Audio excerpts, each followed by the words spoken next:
Hey there, Mr. Redder here. Welcome back to another episode of Reddit Podcast Stories. Where today, am I the jerk for letting my girlfriend become homeless instead of buying a house for us like she wants me to? I started dating my longtime friend about 7 months ago, and while I've always had a crush on her and loved her personality, she has a recurring problem. She has a hard time finding and keeping a residence for long periods of time. She has no family that's responsible enough to turn to, and her friends are all either moved out of state or married and they have kids now, so she doesn't have many places to turn to. Not long after we started dating, about a week, she confessed to me that she was behind on her bills, rent, car payment, to the point that she couldn't even provide for herself. Being a longtime friend and now boyfriend, I helped her out by giving her $700 so that she could write her sales. That helped until she became ill and missed a week's worth of work so that she would be behind again on payments. She suffered from a compromised immune system, so I wasn't going to hold that against her. I gave her another $1,000 to cover expenses so that she could have more than enough to make the upcoming payments and still eat. Then her uncle ruins the relationship between her and her landlord, meaning she only has a month to find a new place to live. She refuses to live with a roommate, and after a month, I convinced my parents to let her live with us in my room rent-free. Not long after she moves in, she quits her job, and she looks for a new one, taking about a month to do so. I pay all of her costs at this time for another $600. Then she lands a job at a chain coffee shop and needs a new wardrobe for the dress code. I front the bill for that too, and the makeup for about $1,000, including makeup and new clothes. She starts the job and is immediately being harassed by staff for her short height, some not even helping her get things from high shelves. She then got sick and missed more than a week's worth of work. The coffee shop demands she take a leave of absence for some reason, but we decide it's better for her to look into getting an old job back. I pay her expenses for another $700 and she goes back to her old job. Now, after 4 months, my folks want her to leave, having overstayed her welcome. But she doesn't want a roommate and wants to get a house with me, a goal that I'd been saving up for nearly a year at that point. Now she's living with a coworker until the end of the month and will become homeless after that unless I find and close on a house. She's upset that it isn't happening fast enough for her, but I feel I've done a lot for her already, and she needs to square her own rigging and find a place to rent with a roommate until I have enough saved up to buy a house. Not the jerk. Also, $1,000 for makeup and clothes to meet dress code at a coffee shop? Sorry, but that just doesn't make sense to me. Oh honey, you need to run. This girl is trouble and irresponsible. If you ever buy a house and live with her, you may never get her out. Depending on your state's laws, you will be bailing her out forever. The fact that she's comfortable taking and taking and taking from you in your good heart, it should tell you everything you need to know. Hey, I don't have a kind way of saying this, but you're dumb. What are you getting out of this? Why does she have a problem holding down jobs? Why does she get kicked out of every place she wants to live? You describe a lot of symptoms, but you're not looking at the causes for your girlfriend's instability. Why does everyone seem to hate her wherever she goes? Do you really want to buy a house with this person? Well, who do you think is the jerk? OP or his girlfriend? Please let us know. The things that some guys do for a little bit of love. My husband, who's 42, is never jealous, and I, 36 female, am growing resentful. I've been married to my husband for 12 years, 13 together, and 3 kids. He proposed 6 months after we got together and told me he knew by the second date. He is indeed very practical and rational. He's also very caring, kind, and supportive, just a really wonderful partner, except for one thing. He doesn't get jealous, like at all. By that, I mean if someone flirts with me, he'll just chuckle and move on, sometimes leaving me to deal with them alone. When his friend's father spent the entire night of his son's wedding hitting on me, he just said, "Pff, what a loser," and moved on. I even had an ex write a poem and post it and tag me in it. Still, he just said, "Wow, cool." And when I say, "How come you're not jealous?" he says, "Why would I be? I trust you." Last week, I reached my boiling point. A month ago, there were some workers transferred to our department, and among them was my ex. We broke up amicably. He moved to a different country, and we kept a very shallow contact, like once a year for happy birthday text. When I went home, I immediately told my husband, and he said, "Cool," and then started talking about something else. I snapped. Not my proudest moment, but I said, "Are you serious? I just told you I'm working with my ex that I stayed with for years, and you don't even care." He said, "What do you expect me to say? I know you, and I know you are extremely loyal. I know you would never cross any boundaries. I completely trust you, so why would I be jealous?" Now, I know I will never cross any boundaries. We never had that issue in our relationship. I'm crazy about my husband. He's my one and only. I've spent my life showing him how much I love him because I really do. But being jealous, I see it as an expression of love, and him being so cold and indifferent is making me resentful, and I hate it. It just feels like he has taken me for granted. I'm hurt, and he's been more affectionate than usual, but hadn't referred to that argument again. How do I navigate these feelings? It seems silly, but I'm hurt. I think when you say jealous, what you are not asking for is him to express insecurity, but instead to display some form of territory protection. You want him to act a bit more aggressive in protecting what is his. Maybe talk to him from that point of view. Tell him you don't want him to cry and weep about how some guy is going to take you away, but rather just a bit of "back off, pal" instead. I suspect this is related to wanting to feel protected by him. OP. Thank you. That's exactly what I meant. There was one instance when someone was hitting on me, quite aggressively, and my husband just put his hands on my shoulders and said, "Hey, knock it off." He indeed stopped, and I was over the moon. So you're right. Update. So I got a lot of messages, advice, and insults. It's okay, I see why. By the way, I just had a baby, and someone told me this is important. It might have added to my insecurities. I followed your advice and talked to my husband. I started by apologizing to him, and he said it's okay. I just want to understand where this is coming from, so I explained. By jealous, I didn't mean him becoming controlling or even throwing a fit. I understand I expressed myself poorly.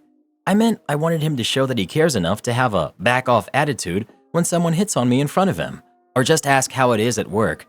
Him not caring, I took it as him taking me for granted and not loving me or finding me attractive.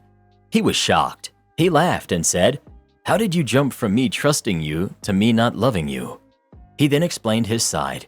He said a lot, but here's the gist. I don't get jealous because I feel it's disrespectful to you. I don't say anything either because I keep thinking you don't need my protection, but I see your point and that I will change. But I'm not jealous because the notion of you betraying me is just foreign. I know you, and I know how much you love me and believe me, and that's something I won't take for granted.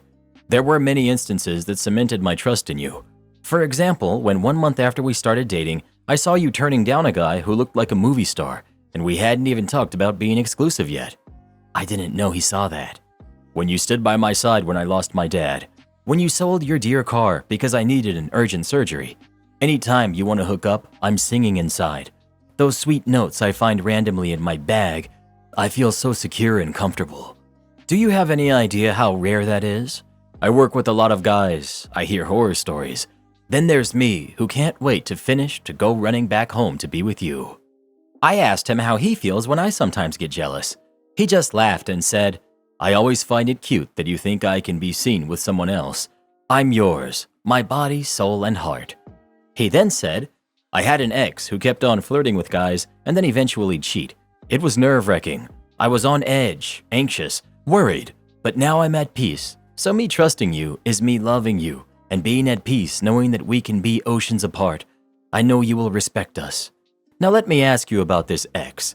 Have you had any inappropriate conversations? Any one-on-one lunches, dinners, any lines crossed? I said no, and of course not. He just smiled and said, I knew it, but I can see how you've been not yourself lately, and I'm sorry if I did anything that makes you doubt how much I love you. I will work on that, I promise. So we talked about therapy. I'll be going next week. He also suggested couples counseling because he wants to learn how to be a better husband. We also talked about different love languages, future plans, etc. He called Ma, his mom, and asked her to take care of the kids while we went out on a date. We had dinner and then we had ice cream. When we reached our home, I was laughing at his dad jokes. That's kind of his thing. So he suddenly hugged me long and said, Welcome back, love. I missed you. So now he's sleeping with his head on my lap, and I wanted to thank you for all of your advice, kind and even harsh words. I needed them. To be honest, I'm still scared of therapy because I know how ugly it's going to get. Maybe this is why I postponed it for so long, but my family and I deserve to have my own best version. So if that means slaying some inner demons, then I'll do it. He sounds like a super nice person who loves OP very much. I just can't shake the feeling that there's something unfair about him apologizing and promising to work on himself and take therapy to learn how to be a better husband. I mean, it's like, what? I get that everyone might benefit from therapy and self-reflection, and he may have just been trying to make OP feel better about her own toxic behavior. It just feels unfair for the person who's done no wrong to randomly take on blame and vow to make adjustments for no reason. But I don't know. Maybe I'm just crapping on everyone's happiness parade here. OP.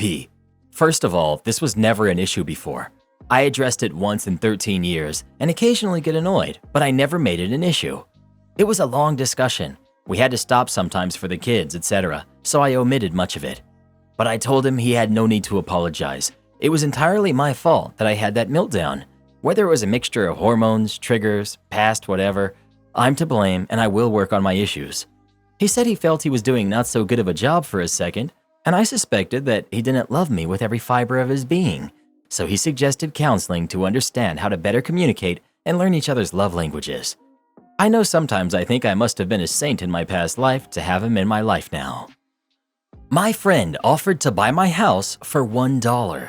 I, 31 female, grew up pretty poor. I don't remember it well, but at one point my parents and I were only able to afford to eat beans and rice. My parents have since been able to pull out of poverty, and while they aren't rich, they are comfortable, and I have used a lot of what I experienced as a kid as motivation to be super careful with my money. I got a job in high school, worked odd jobs on the side, saved up every penny, rode my bike everywhere instead of driving and paying for gas, and by the time I moved out of my parents' place, I had a little over $17,000 in my savings. I don't have that much tucked away anymore, but I have investments and emergency funds, and I take my family's finances incredibly serious as I've never wanted my kids to experience what I did as a kid. Mine and my husband's financial choices afforded us the opportunity to purchase a home in the beginning of 2015, which we bought 50-50 with his mother. He paid his half up front. I made a large down payment, and his mother covered the rest with an escrow agreement that I would pay off what she had purchased. I have since completely paid my half, and the house is fully owned by myself and my husband. It's a 4-bedroom, 1.5 bath, 2-story home with a finished basement, attached 2-car garage on a double lot. We got the house for an absolute steal at only $118,000, for sale by owners. Since purchasing, we've installed a fence, updated the oven, washer and dryer, water heater, furnace, and paid for materials to have all the interior rooms repainted. The only updates it needs are purely cosmetic, as the exterior paint is an ugly brown-pink color, which we've started repainting and need to finish. The hardwood floors have some distortion due to it being a 100-plus-year-old house and us having dogs when we lived there, and the bathroom could use an update, but structurally speaking, it doesn't need one. Needless to say, on a scale of 1 to 5, with 1 being tear down the house and start over, and 5 being it's ready to put on the market to sell for $300,000 today, the house is sitting at a 3.5 to a 4. Now let's get into what has become my biggest headache for the past 4 years.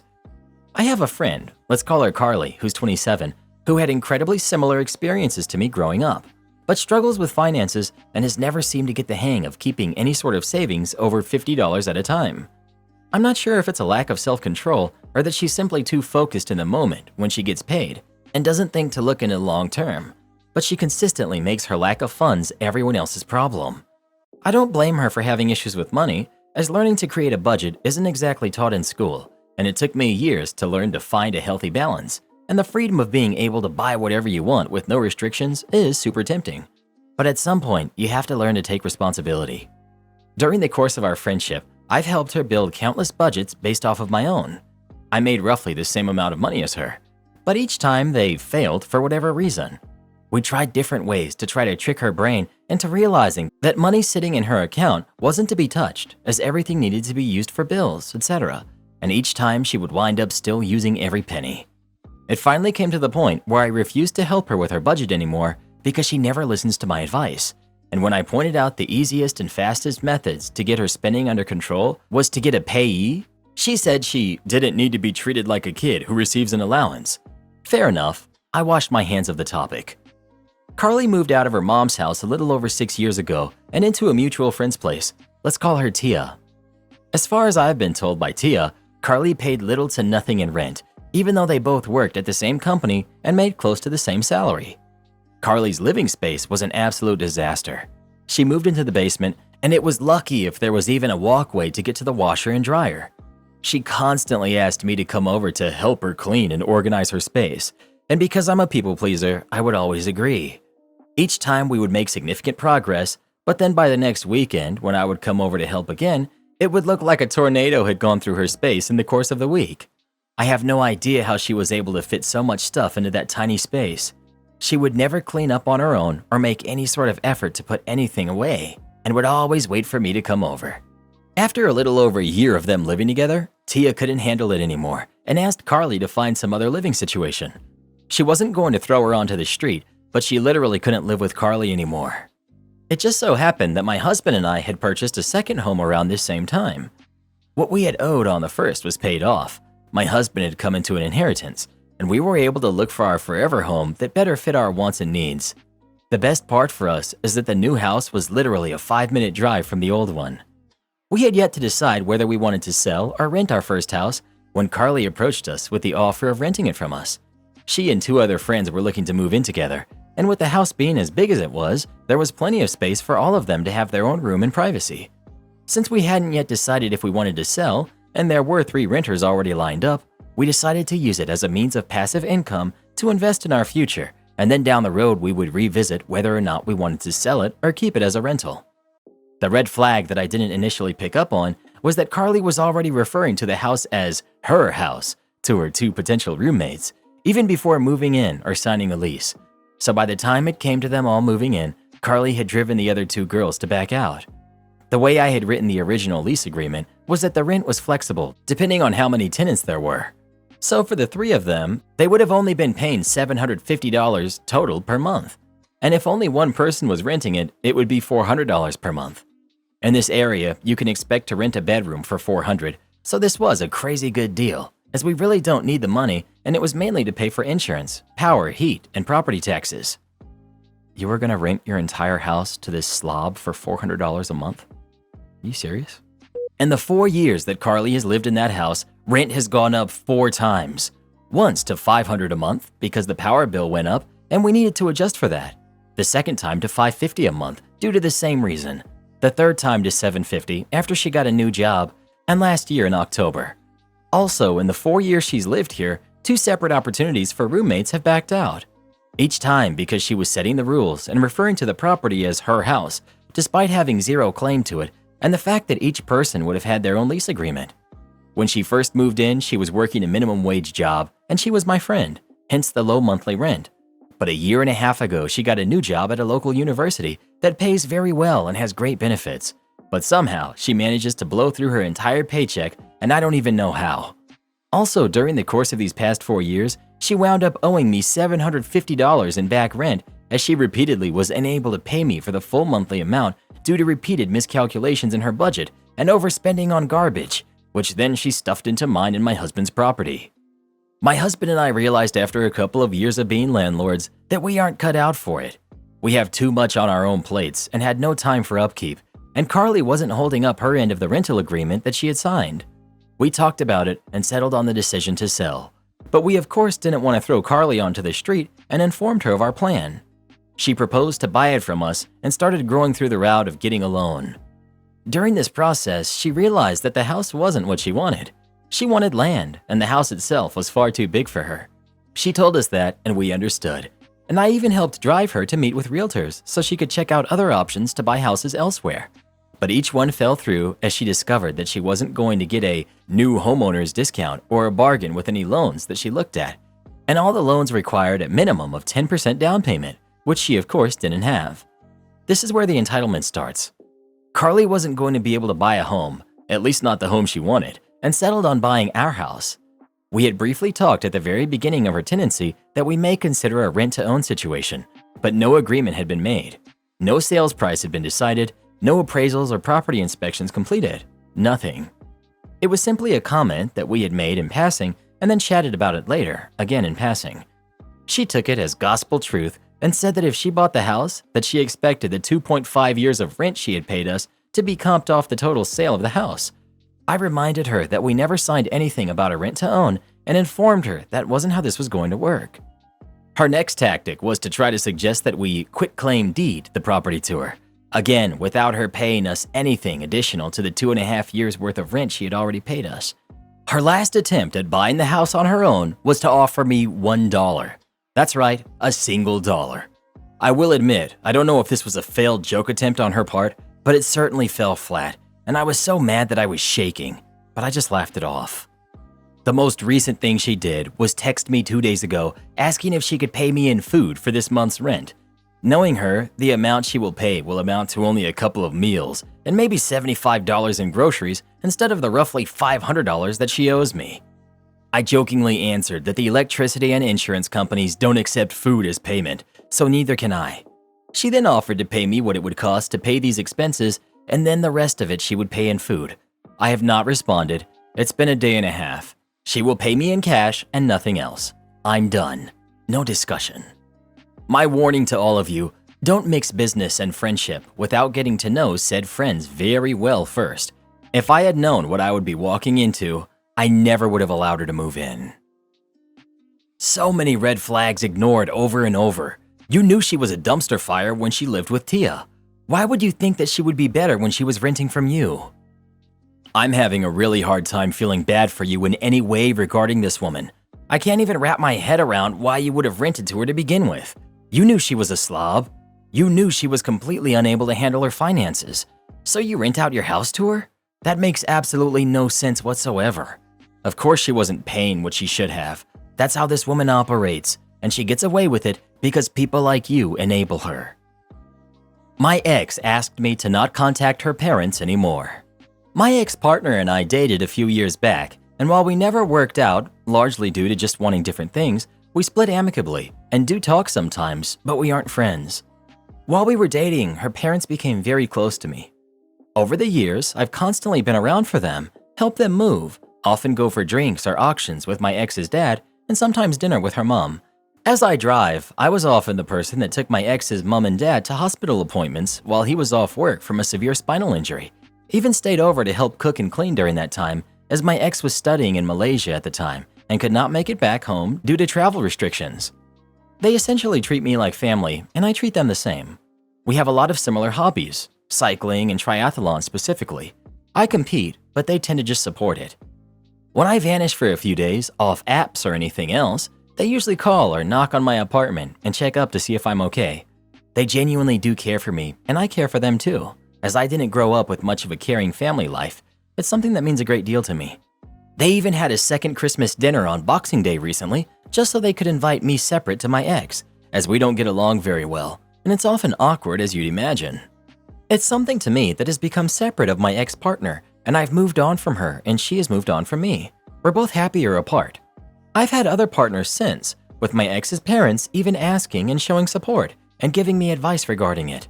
I understand how it can sound one-sided when I bring up my family life as well as only hearing my side of this, but they've genuinely become like family to me. Recently, my ex-partner came to visit me to tell me she's getting married and asked if I'd stop contacting her parents as she doesn't want it to be awkward with her new partner, as her parents don't seem to take much interest in him as they do with me.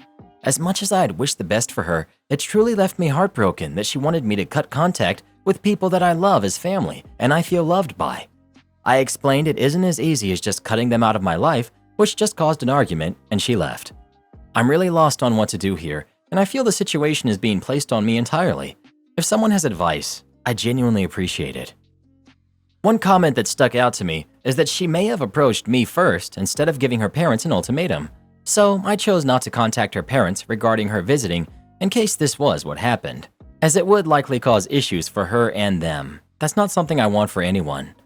I messaged her at dinner time that I think she's right, and that while it's very difficult for me to cut off contact, I will let her parents know that I've learned she's getting married and that it may be better for me to distance myself a little, so that she and her soon-to-be husband have a chance to be part of the family, and that me being in the picture would likely make this difficult. She replied around an hour ago and agreed with me that this is the best way to approach this, as she does understand that her parents are close with me. My husband had parents like this, extremely friendly with his ex to the point it made me uncomfortable, so I refused to join them for holidays, and my husband did not want to spend holidays apart.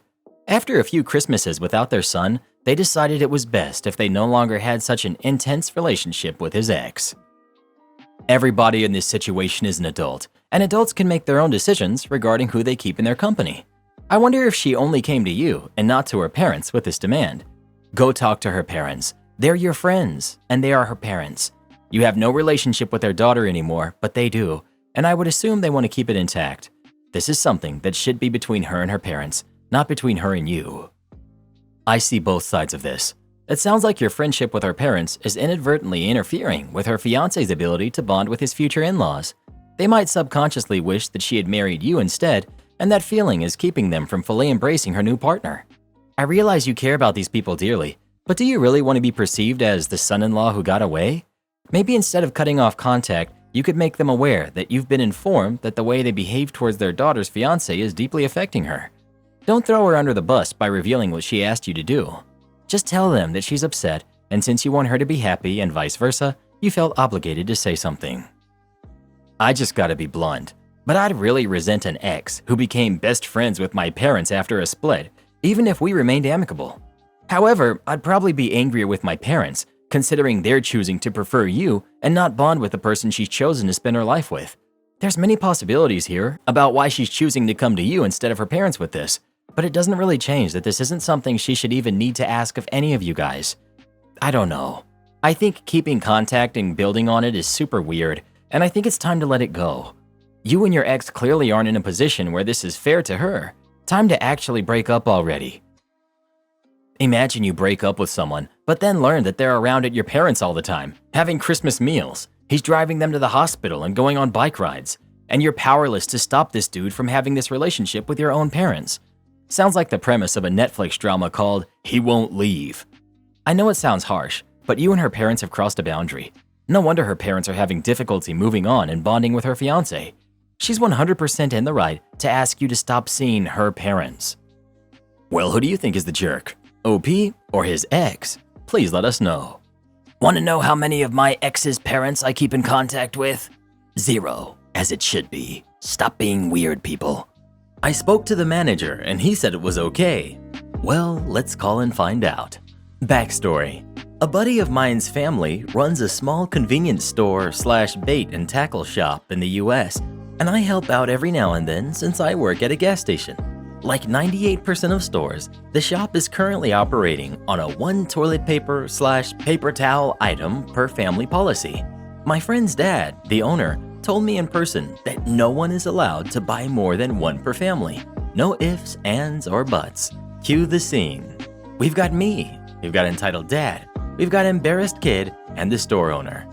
I'm waiting out the last half hour of when I said I'd help run the store on my own, when entitled dad and entitled kid walk in, decked out in fishing gear. Entitled dad grabs a packet of worms, some sodas, ice, and snacks. As he passes by the toiletries section, he grabs 4 packages of toilet paper. Me.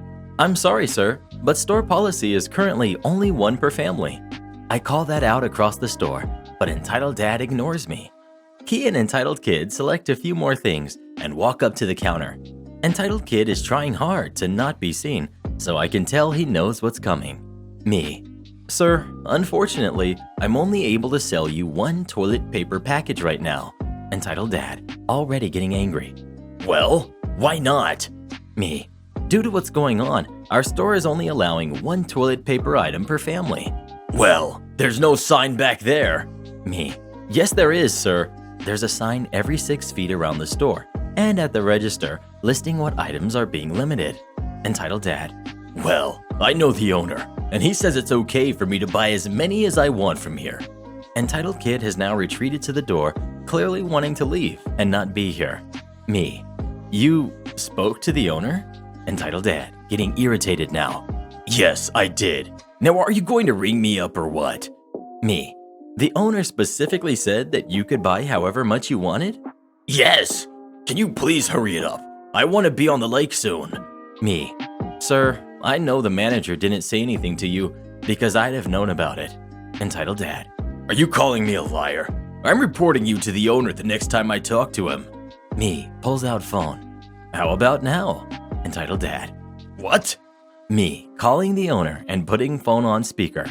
Let's call him right now. If he says it's okay, I'll ring you up and apologize. Before Entitled Dad can say anything, store owner picks up. Owner: Hey OP, what's up? Me: Nothing much. I have Entitled Dad here, and he says you told him he could ignore store policy on toilet paper.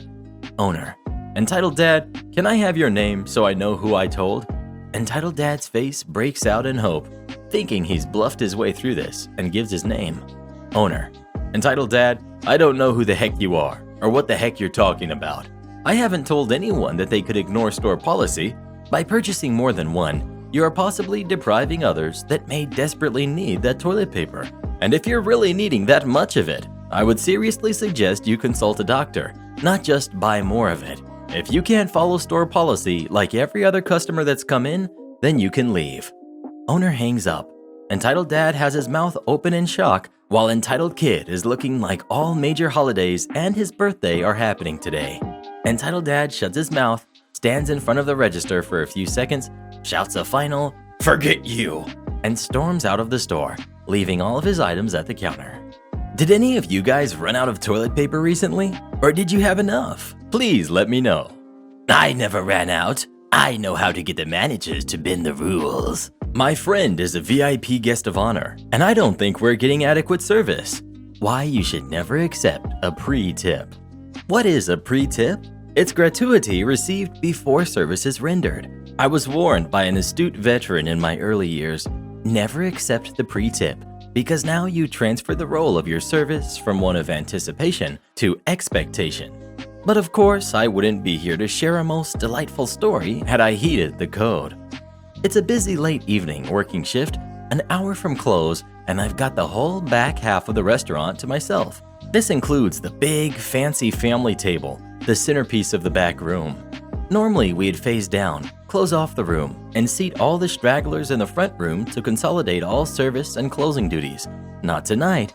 The hosts giddily receive me. We've got one last table for you in the back, but trust us, it's so worth it. This woman has been talking to us about her friend non-stop. She's some really special person who won some international award. I don't really know, but she gave us each $20 and says she wants the best server and the best table, and we thought of you right away. Yeah, I'm game. If it's good people, good vibes, good generosity, let's do it. I'm very proactive, so I asked the hosts to point her out so I could introduce myself and get a better handle on all of the fanfare. She was full of pep. You're our server? Great. So my friend is visiting from out of town. It's her first time here, and I want to make sure it's a really special evening.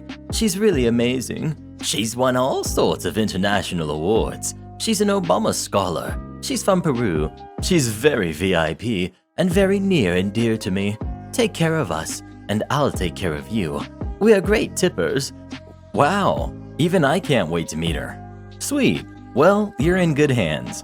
There was a little something off. I double-checked with the hosts in the back. Yeah, she's a little intense, but she seems very nice and sweet. Okay. The rest of the party finally showed up, and we took them back. Someone had brought little party hats for the whole group, and the mood was festive and upbeat. Everyone seemed normal, relaxed, and easygoing, so I breathed a sigh of relief. I began taking drink orders, and when I got back to Karen, she gives me the most unsurreptitious of winks with a curdled, "Come hither, red rum finger waggle." She reaches out with her other fist and unfurls a wet, crumpled $20 bill in my hand. Very discreet and subtle, miss. She begins pointing across her body at her friend and states, "This is my friend. She's visiting from out of town. She's an Obama scholar, and she's VIP." Far out, dude. I head back to put in their drinks, and she follows me back to the computer. "You got that $20 bill, right?" Oh, no. "So I'm thinking, can you present her with like a special drink? Do you guys do singing or dancing or anything fancy like that?" Double oh no. "Yeah, sure. I've got some ideas. Don't worry about it. Go have a seat and enjoy yourself. You're in good hands." I spent the $20. Gotta spend money to make money, know what I mean? $15 on our fanciest cocktails with all the bells, whistles, and accoutrements, and paid the busser with broken Spanglish $5 to come out and present the drink. I got a few other coworkers to join us in the room, banged on the ceremonial gong, passed out our own party hats and bibs, and made a big loud scene as my buddy introduced her to the room. Cool, out of sight, out of mind. Time to focus on the rest of my stuff. Sure enough, she was waiting at the computer for me. Hey, what was the deal with all the Spanish? And also, my friend doesn't drink alcohol. A lot to unpack here. I thought you said she's from Peru. She's Peruvian, but she's not from Peru. She doesn't speak Spanish. So why mention it at all? Internal rage. Sorry then, I must have misunderstood. In terms of the drink, it's already poured and delivered, so anyone else at the table is welcome to share it. Okay, well I'm just wondering what other special surprises you have for the table. Oh no. Honestly, I could maybe do a dessert at the end of the meal, but we've done the drink, the introduction, the clapping, the gong, the hats, the bibs. If you think of something else, just let me know and I'll see what I can do. We've officially reached dance monkey dance levels of torture. Deep sigh. I take care of some other stuff and head back into the room to take their food order. That's right, dear reader, we haven't even breached the meat of the sandwich. She's against the wall and adjusting light dimmers for the room. I come over. Hey, I can take care of that for you. They're fickle lights on antiquated circuits, and she's somehow set the playlist to strobe. It's too dark in here, and can you lower the music volume? I'm plunging down Dante's Inferno. Just get through this. I get their food order and put it in. Perfect. Time to work the rest of my tables in the front room. I'm in the back kitchen, talking such mad crap, and everyone is giving me pity, but also making fun of me. Shouldn't have taken the money. I know. I overhear a voice. She's standing at the computer, and now she's asking other staff where I am. I pop out. Hey, I don't understand. I thought we were going to be entertained. My friend is visiting from out of town. She's a VIP. She's an Obama scholar. I explain my situation with the other tables and that my attention can't be bogarted. Asked her to please have a seat. The food's almost out. My GM is right there, enjoying her post-shift glass of wine at the end of the bar. Witness to all of this, an incredulous look on her face. Not gonna get her involved. Enjoy your wine, dear. You've earned it. The night persists. I'm shaking from trauma. There's no way I'm gonna visit that room for any reason other than basic service. Now she's at the host stand. She's peppering the poor hosts with the same tirade. I hear Obama scholar again, so I come over and ask her to leave them alone. She's aghast. I cut her off, pull a $20 bill out of my book, and hand it to her. Please take this. You are making my job stressful and harassing my staff, and I just can't do it anymore. We've done everything we can for your friend, but this is not okay. Please take this and have a normal meal. She doesn't take the bill, but takes the hint and walks back to her table. Success! She's looking mighty surly now, but when I come by the table, not a peep. Make it to dessert, make it to the bill, thank God. Final hurdle. Why did you charge us gratuity? I already gave you guys tips. My patience is spent. No, that was cash you gave us to do you favors, and we did those favors. This is for service. And that was that. And no, never heard a complaint or follow-up. And for the most part, it seemed the rest of the table was completely oblivious to all her shenanigans. Never, ever, ever accept the pre-tip. What would you have done if you were in this situation? Would you have given the 20 back to her, or just tried to make her happy? Please let me know. She did nothing wrong. Didn't you hear her friend was a VIP? An Obama scholar? Bride refuses to let me leave a tiny horse stall. I know this title is confusing as it is, so allow me to explain this a bit.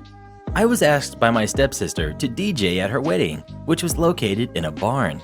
The day prior to the wedding, we had spent the entire day decorating the heck out of this barn to her specifications, and I had spent the better part of 3 hours of that day trying to troubleshoot the problems with the speaker set and why the provided phone and playlist wasn't working with the adapter.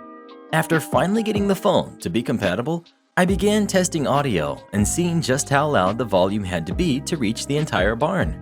The speaker could reach up to volumes of 100, with 25 being loud but bearable to hear. But I had to pump this speaker up to 87 to be heard across the entire barn. Before leaving for that day, I asked the bride to email me the playlist or to give her phone to someone who will arrive at the barn before her so I can hook up the music. The day of the wedding, I arrived 30 minutes early as discussed, and she didn't leave her phone with anyone or email me the music. I approached her aunt, who was in charge of keeping things together, and asked what to do. She told me to just sit in the stall and wait for the bride to arrive with the playlist. I should mention now that I was wearing a gothic-style dress and it was a really humid day. Per the bride's request, she wanted me to wear dark colors so as not to draw any attention to me or the booth. I didn't contest this, so I began configuring the speakers to be ready to play the music once she arrived and handed me the phone. As soon as she entered the barn, she lit into me. "Why isn't the music playing?" Me. I never got the music as a CD or as an email playlist to bring on my own phone. "Whatever." She hands me her phone. "Just get the music playing and start the Here Comes the Bride music at exactly 4:30. Me. Not a problem. I get the music hooked up and playing the regular playlist for the guests and step out of the stall to get some fresh air. That stall was getting really stuffy, and the reverb in that stall was making my head pound just the first 2 minutes in. As soon as she saw me step out, she made a gesture to her aunt, and her aunt pointed at me. "Aunt, get back in the booth." Me. Huh? The music is set to loop.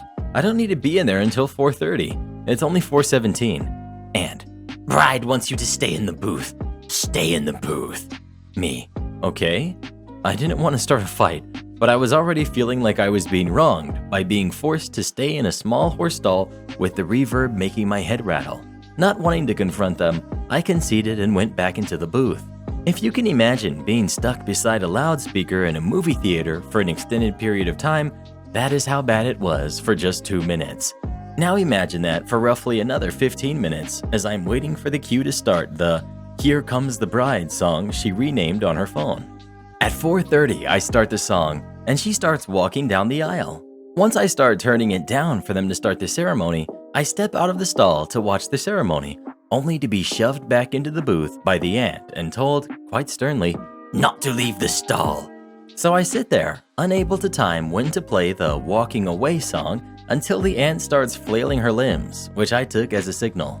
Once the newlyweds have left the aisle, I shifted the playlist back to the waiting list and moved to step out, only to be shoved back in again, this time by the bride. Bride, are you trying to ruin my wedding? Me, no, I just can't be expected to stay in this booth the entire time. It's my wedding. If I tell you to stay in there, you are staying in there. Me, look, I don't want to be rude on your special day, but please remember that I'm doing this for free and as a huge inconvenience to me. I have a term paper due by 2 a.m. At any time, I could leave and have someone else deal with the technical mess that is this DJ booth that smells like horse crap. The bride stormed off, crying, and tried to tell her father, my stepdad, that I was ruining her wedding. He mostly took it with a grain of salt and just continued to mingle with the rest of the guests. About 2 hours passed by, and my mom entered the booth. Mom, aren't you going to come out and eat? Me, I'm not allowed to leave. Bride said so. Mom, what? She flagged down my stepdad. You haven't eaten anything, have you? Me, haven't even been able to use the bathroom. At this point, not only do I have to use the bathroom badly, but I was feeling extremely disoriented from the reverb from the booth for 2 hours and the heat, as well as not having eaten anything. Stepdad, you don't look so good. Mom, we're going home. Stepdad, doesn't bride need OP to run the booth until everyone gets home? Me, I set the music to the dance playlist and unsteadily stand up. It's set to loop. If someone wants to fiddle with this, it's their problem. I feel like I'm going to barf. As we're leaving, the bride starts to berate me for leaving the booth again when my mom and stepdad looked at her for a moment and simply said, "We're going home." On the half-hour car ride back to the house, I had passed out and woke up to my mom gently patting my face to wake me up and her holding some DQ under my nose. After corralling me into the house, we had to check my blood sugar levels. I had dipped into a low blood sugar level, and for the next 2 days, I was barely able to hear anything with how much my ears were ringing. The bride was also whining those 2 days about how unprofessional it was for me to leave the booth looking the way I did. On a plus note, I did submit the term paper on time. Edit. So, a common question is the sister-in-law and stepsister thing. I kinda have a mixed verbiage due to where I was raised, but she is my stepsister. I hope that clears it up better. Edit 2. It appears that some people don't understand full background on this situation. That is my fault. I live with my mom and stepdad. It was not my speaker setup they provided to me, They kept handing me the wrong cables from God knows where in that nightmare of a barn, half of which were shorted out or badly frayed, which I refused to use for safety reasons. I'm not a professional DJ at all. I only told them, get me a loudspeaker, a laptop, and the music playlist either on a CD or a phone, and I'll be able to get this working. I jerry-rigged that setup.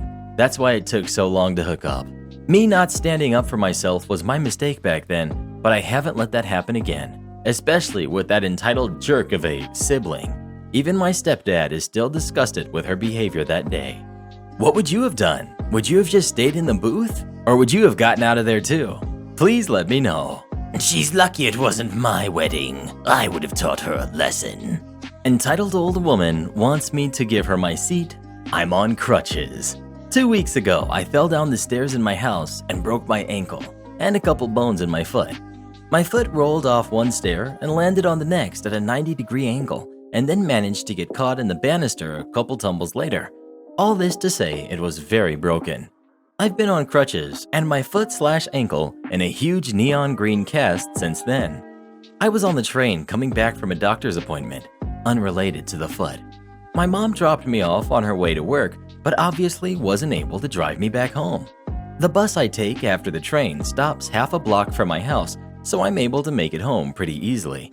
It was about 4:30 p.m. on a Tuesday, so the train has no empty seats. A kind stranger had given me the seat closest to the train doors. These seats are typically reserved for the disabled, pregnant, or elderly, and I think me and my leg fit into that category. They have a little sticker above them that show a pregnant woman, an elderly person, and someone missing a leg. This will be relevant later. The train stopped at the busiest stop on our line, the dreaded mall stop. It's one stop before my station. A couple people clear out, a bunch more push on. Enter entitled old lady. She's 78. She yells it a little while later. No obvious mobility issues. For context, the doors open on the left side of the train. I was sitting on the right side. She power walks over to me, ignoring the priority seating on the left side, and says, "I need that seat. I'm an elderly citizen." I say, "Oh, I'm sorry, ma'am. I'm actually on crutches and can't properly stand on the train. My crutches are stood there right next to me, so there's no way she didn't see them." Old lady, It doesn't matter. These seats are for the elderly, disabled, and pregnant. You're injured, not disabled, so you need to give the seat to me. At this point, the train starts up, does its little jolt, which she manages just fine. The kind stranger from earlier, who has a new seat about 5 seats down from me. "Ma'am, she needs that seat. Can't you see the crutches and cast? You can have my seat."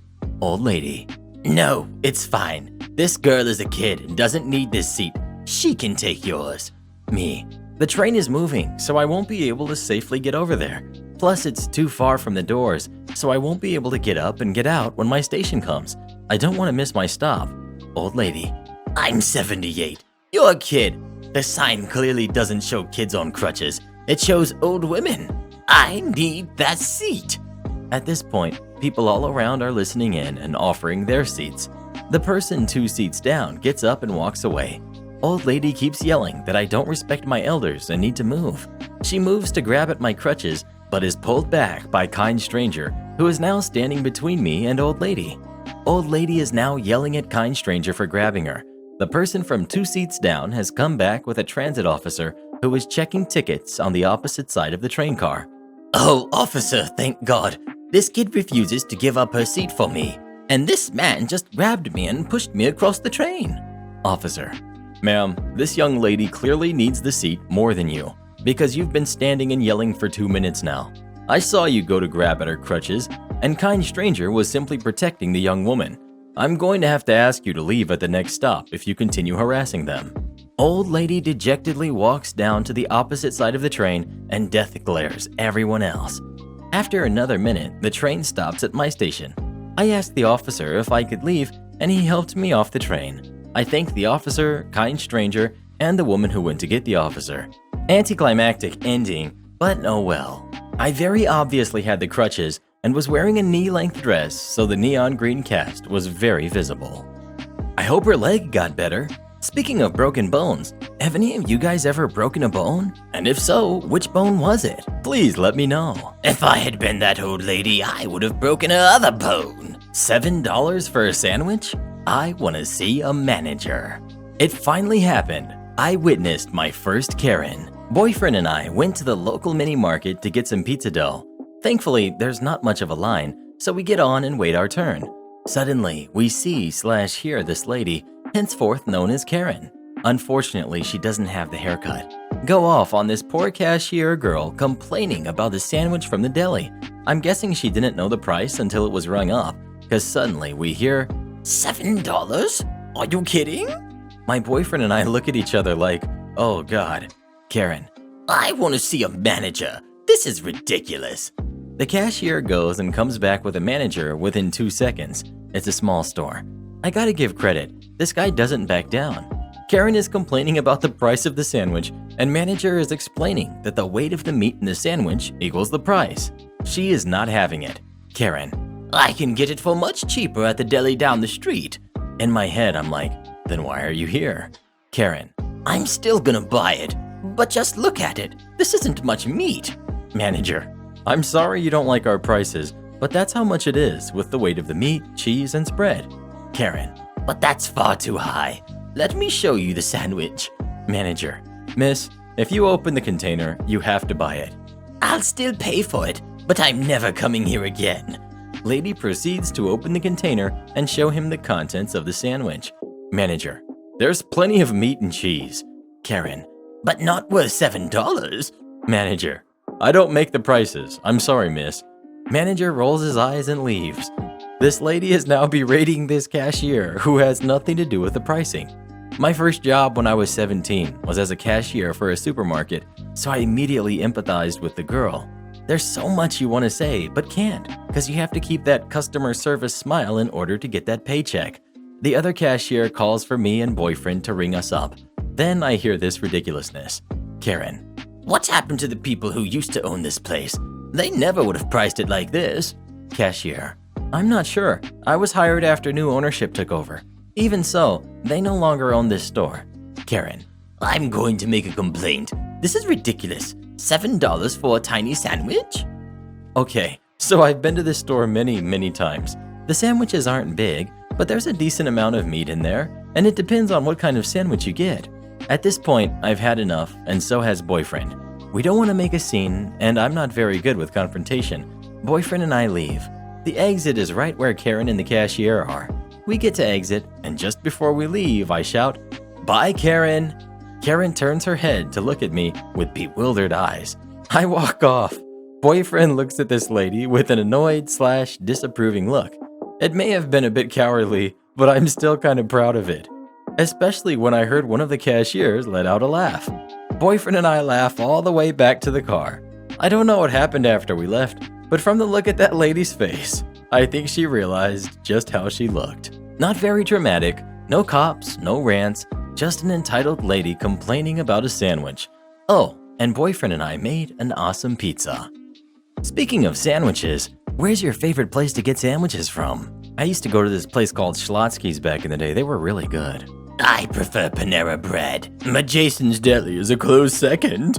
That time we had to call the cops. So, at the time I was working in a place that sells undergarments for both men and women. Men's was actually our best-selling department. The most important fact to know in this story is that boxers cost more than boxer briefs. Moving right along. You know how customers just love to pick things up and abandon them in the wrong place? Well, this time that ended up with a butterfly effect in which we needed to call the police and get security escorts to our cars at the end of the night due to an absolutely psychotic man not getting his way. We had both a wall lined with products for men as well as a couple bins in the men's section for excess stock for customers to take what they needed. One of these bins contained briefs. I'm sure you all know where this is going. A large red-headed man, like at least 6 feet tall and 250 pounds, muscular, walks up to coworker's register with a pack of boxers and a pack of socks to get our buy one get one 50% off promotion. This is Crazy Man. Coworker, who's a little old lady by the way, rings up his items and tells him his total. I'm on the register next to her, and it was a busy weekend day, so I can hear all of this. Not that I'll need to be that close. Crazy Man starts flipping out. Crazy Man, Why is it so expensive? I didn't pick anything up that expensive. Coworker. Well, the socks cost this much, and the boxers cost this much. So with the sale, that's what the total comes to. No, the boxers cost less than that. I read the sign. They definitely cost less. Would you mind showing me where you picked these up, sir? Crazy man brings her over to the bin. Coworker. I'm sorry, sir. It looks like another customer put these in the wrong spot, pointing to where the boxes are on the wall. They're actually this much. My manager was in the men's section and stopped what she was doing to listen in. Crazy man. Well, you had them in the wrong place, so you have to honor that price. Sir, I don't have control of where other customers leave things. There are no other boxers in this bin. They cost this much. If it was an error on our part, I would honor it, but it isn't. You need to honor the price. No, sir. I can remove the item if you aren't interested. Are you stupid? You need to do what I said. Manager intervenes. Manager. Excuse me, sir. What seems to be the problem? I found boxers here in this bin, and your employee won't honor the price. I'm sorry, sir, but it looks like a customer put them there. We cannot give you the boxers for the price of the briefs.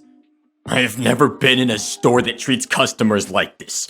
You need to give me them at that price because that's where I found them. Sir, I do not have the authority to change the prices. At this point, literally the entire store has stopped and is staring at a distance at this enraged linebacker of a man screaming. Yes, you do. You can change the price. Do it now. I can't do that, sir. How to punch you in your smart mouth. Sir, I'm going to have to ask you to leave. No! You're gonna give me my boxers. He has his finger in her face. At the lower price, not your rip-off price. At this point, I left to call security, and apparently a couple of people had called police after the man threatened my manager. He's still screaming, but I can't tell what he's saying. The police department is only a few minutes down the street from the store, so by the time I was finished with security, the police were in the store and escorting the man who was still raging out. Security arrives maybe 5 minutes later and ended up escorting me and my manager to our cars after closing later, as people reported that he was threatening us all. In case you were wondering, this was all over $2.50. Entitled mom tells her kids to take my longboard at the beach. So today I had my first encounter with a level 99 entitled mother, and I wouldn't repeat. I live in a small coastal town near Alicante in Spain, and today the weather was perfect for a day at the beach. So I took my brand new longboard, a Sector 9 Mirage Meridian for those interested, and went to a small beach that is kind of hidden, so not many people know it. Also, it's one of those beaches that is part sand and part rock, so it's perfect for me because I can leave my longboard in the rocks and not worry about sand getting inside the bearings. I arrived and there were only like 3 other human beings in the beach and another person paddle surfing. So I go to the other side of the beach because I don't like having people around my stuff while I'm inside the water. So I get in, and maybe about 10 minutes later, the entitled mom, Karen, arrives with her 4 kids, around 5 to 10. There were 3 boys and 1 girl. Immediately, they go to the side of the beach that my backpack, towel, and board were on, but I don't think anything of it, because you won't think that a grown woman would try to steal from you. They set camp 8 meters or so away from where I left my stuff, and suddenly 2 of the boys notice my longboard, so they get close. I'm watching from the beach, and I get out of the water without a hurry because they don't seem like they're touching it. So I get out and greet the kids and show them my board, and both of them like it a lot, and they ask me if they can ride it. I tell them nicely that it is a difficult sport, and besides that, we are at the beach and it's not going to work either on the sand or the rocks. The kids were disappointed, but understood that the beach wasn't the best place to try riding the board, so they go back to their mom. 5 minutes pass, and suddenly Karen is approaching with a smug look on her face, but walking awkwardly around the rocks. Karen: Excuse me, but my kids asked you politely if they could try your board. Why won't you let them? Me: I could give you many reasons, but mainly this isn't the terrain to use it. Karen: Well, I don't care. Don't bring a toy to the beach if you are not okay with kids wanting to play with it. Me: First of all, this isn't a toy. This is a quite expensive longboard that I use both as a transport method and a sport. And secondly, I'm perfectly sure that I'm in my right to not let your kids touch my stuff. Karen, You are such a rude young person. I bet your parents are ashamed. me, whatever, get lost. Karen storms back to her towel, yelling at me, and after a while, I decide that it's hot, so I should get inside the sea for a bit. However, this time I'm a lot more suspicious of Karen and the brats, so I don't go too far and I stay in the shore near my longboard. Karen starts packing her stuff and tells her kids that it's time to leave, but she calls the two older boys that wanted to see my longboard and whispers something in their ears.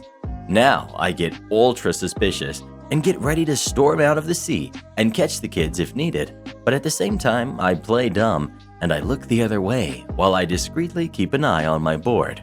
As soon as they think I'm distracted, the two kids start running towards my stuff.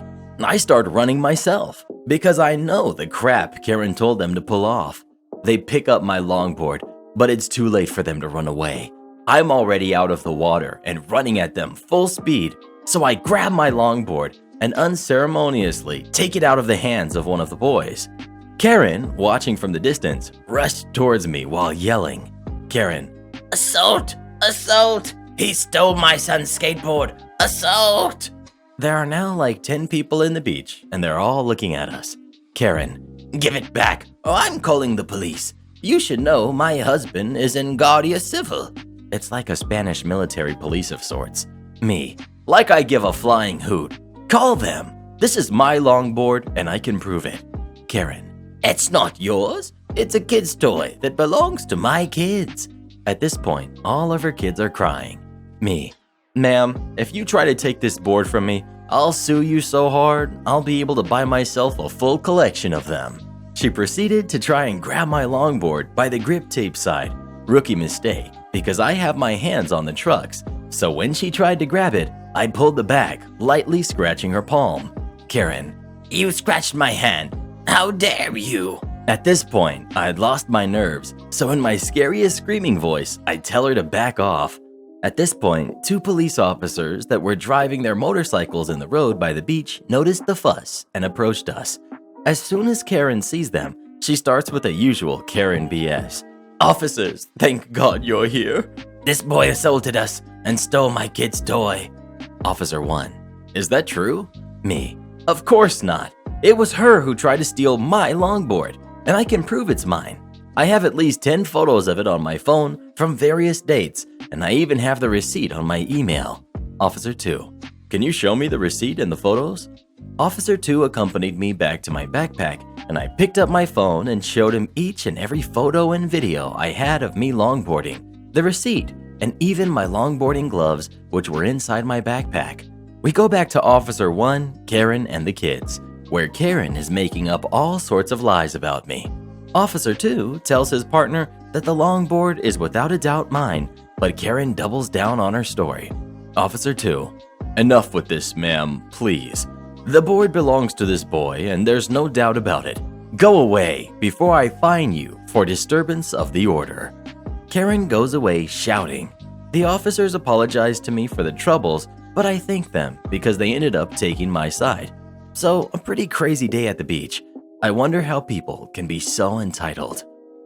Speaking of longboards, have you ever tried longboarding? Or how about skateboarding or rollerblading or scooters?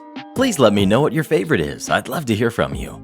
If it sounds good enough, I might come take it for my son. Do I have to wear a special dress for my wedding? Entitled Mom says yes. First, some historical context. My family calls itself a Catholic, but we have never been that abiding to the church canon or protocol since I can remember. My grandmother is a lady who was born in 1930 and had the good luck of having an awesome father who surrounded her with all kinds of books. So the critic thinking has been in my family for 4 generations now. This happened back in 2002.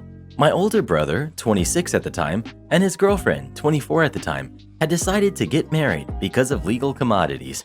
They both were in the first stages of their respective jobs. My brother is an engineer and was working on making a name for himself in his field. My now sister-in-law is a dentist who had recently begun to work in the public health system, so her work hours were crazy. She was called if there was an emergency, even if outside of her shifts. As you can imagine, she didn't count with a lot of time to plan anything, and their common budget was not a wedding budget you would expect. They were adamant on paying for their own wedding, saying it was their decision and their responsibility to take. So they settled by a family meeting in my godfather's backyard. Simple food and family. No religious ceremony. Pretty simple, right? So in their own words, they could just stand there and be done with it. We've got E, my awesome but annoying older brother. We've got R, then girlfriend, now sister-in-law. We've got entitled Mom, R's Momzilla. We've got H, R's sister. We've got my middle brother, older than me, younger than E. We've got my awesome mom, and we've got me, a lousy teenager just watching all the drama. It all began the night they told us they were planning to marry. Everyone said the mandatory congratulations and asked about plans, parents planning budgets and all of that. My mom says she can help with the party even if it's not traditional, and girlfriend's parents can pay for the church and all the religious ceremony thing being involved. Here comes the our crap, our money from the bride and groom. My mom looks at my brother with pride. She always does, even if he's just kicking a rock. Entitled Mom then says if they need anything to feel free to ask her or her husband, and that, of course, her gift would be the dress. She has seen a couple in a brochure from this shop that is a dream. Girlfriend, do I have to wear a special dress? Entitled Mom looks at her as if she has just spewed her undeniable love towards Cthulhu. Of course you do. It's your wedding. My brother, I feel like we should clarify this. There's not going to be a religious ceremony or a big event. We're getting married because it's convenient for us. Me, happily eating spaghetti bolognese. They began the first blackmail fit. Entitled Mom began sobbing. How could they disrespect the church in that way? They would be living in sin. How could they do this to her? Girlfriend was the only daughter she was going to see getting married in her lifetime. Look at her sister. She was an old maid and would never give her that joy. Spoiler alert, the older sister, she was 27 at the time. And alright, even if they don't want a religious wedding, at the very least, she should buy a dress. How is she getting married in a potato sack? Yep, those were her words. At this point, me and my brothers share a look because the disaster was imminent. Middle brother, why don't we all compromise on something? We can all go dress shopping, find something appropriate, and at the same time look special. Me, even touring another store, or more than one. By this point, my grandmother was getting stressed, and I was dizzy because of the high pitch of the yelling, so I just wanted them out of my nose. Girlfriend was not precisely happy, but agreed, and to try to placate things even more, commissioned her mom with all the preparations for the reception, gave specifications. I hear her saying something small, like 15 times, and the card with the money. She claimed that with the little time her job left, this would be better. We all thought it was true. The day of the shopping, I was dragged with them along with my mom. I have never been fond of shopping trips. I find them boring, and my medical condition is not precisely ideal for them. But I complied. I saw girlfriend getting stuffed in God knows how many dresses. Entitled Mom was in heaven, saying one and the other were prettier than the last one. But at the end of the day, this was a civil wedding. So R chose the one that was not a wedding dress. It was white, but just above the knee, with long sleeves, the fabric was the sparkle of the entire thing. Not a single shine, rhinestone, or something remotely wedding-esque. Cut to 3 weeks before the wedding. I was in the patio arranging things to get my dog home. She has just been born. When I see R rushing in with a giant box in tow. She's a little shorter than me, and I'm a 1.56 meter giant. She looked pretty upset, and my brother wasn't home, so I rushed behind her to see if she was okay. When I asked her what happened, she sputtered, threw a box away as if it burned, and began walking into our living room. I tried to sit her down, talk to her until she was a little bit more collected, and offer juice. And while I went to fetch it, I called my brother and shouted for my mom for reinforcements. After things calmed a little bit, my mom consoling her, for we didn't even know why, my brother finally arrived. R shows the box. It's a giant dress, with all the looks of a meringue cupcake, ruffles, rhinestones, a heart-shaped cleavage, a veil, and I think even gloves. I'm not that sure. And R began to cry. The dress was the least of the problems. It turned out Entitled Mom had booked a church, church's decorations, a priest, flowers, candles, and for the reception, a 5-course banquet, a giant designer's cake, decorators because they have to make my godfather's backyard look presentable, and chosen the invitations. All of this paying with the card they gave her, which was perhaps around 10% or something of the like of the total price for all the nonsense. Obviously, they got everything returned. Have a couple of problems with some people who do not accept cancellations, but the bank took care of it. The story has a happy ending though. They had to do something before entitled mom got wind of the things, so in that very moment, they jumped in my brother's car, went to the courthouse and got married. Stopped on the way back to my house to buy a ton of pizza, frappuccinos for everyone, and fruit tarts from our favorite bakery when we were kids. Texted everyone that they had just gotten married and that everyone was welcome to celebrate with them at home. When ours dad and sister arrived, they said entitled mom was deeply hurt and offended and that she was not putting a foot in that ridiculous party, not after the disregard of all her efforts and job. It was better for everybody. Today, they're still married. They have a teenage kid who is both joy and work, but who we all love deeply. Entitled mom is still there, sometimes making a fuss, but my brother has gotten very good at handling her. Whenever you get married, are you going to want a big wedding or a small wedding? And if you're already married, which kind did you have? Please let us know. When Kevin and I got married, we had a huge wedding. It was over $80,000. But that's what credit cards are for. Our policy says we can give all products away for free to the fourth waiting in line. So I did. Context. I work at a local supermarket as a low-wage cashier, and this happened at the beginning of this year. Our supermarket chain decided that in 2020, there should be less people on the work floor because they wanted to reduce wage costs. Now, that wouldn't be such a bad idea if they didn't apply it to busy days, and I work on the busy days. You should also know that at my supermarket, we have a rule that the fourth person waiting in line gets all their stuff in the basket completely for free, unless all regular checkouts are occupied. In our supermarket, there are 3 regular checkouts, but usually they are not all occupied. It was a busy Saturday, and I was the only one behind a checkout. My boss is currently working and also another fellow employee. It's around 10 a.m. and usually it gets really busy around 10 a.m. and 12 p.m. There are 3 customers at my checkout and I start to get a bit nervous and ask through my earpiece that somebody needs to open up another checkout. My boss, she is a nice boss by the way, I don't have any grudge against her, tells me that everything is fine. Alrighty then, everything is fine. It gets even busier and there are now 5 or 6 people at my checkout. Boss is dealing with self-scanner customers and the other employee is at the other checkout.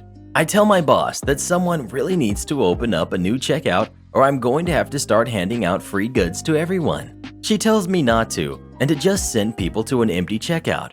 This works well because most people in my city are not even aware of the fourth in line rule, so it is a good way to prevent giving away free products. Alright then, I send customer number 4 through now 7 to an empty checkout.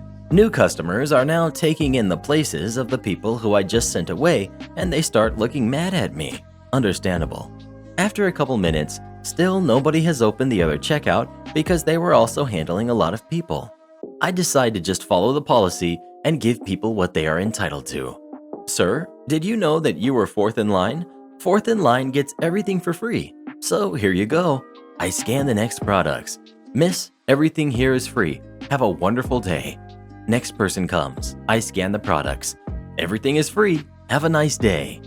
I still had to scan the products, but it actually got rid of the queue really fast because I'm quite good at scanning things fast. It's just that a lot of people in this city are elderly who are really slow at paying and packing up.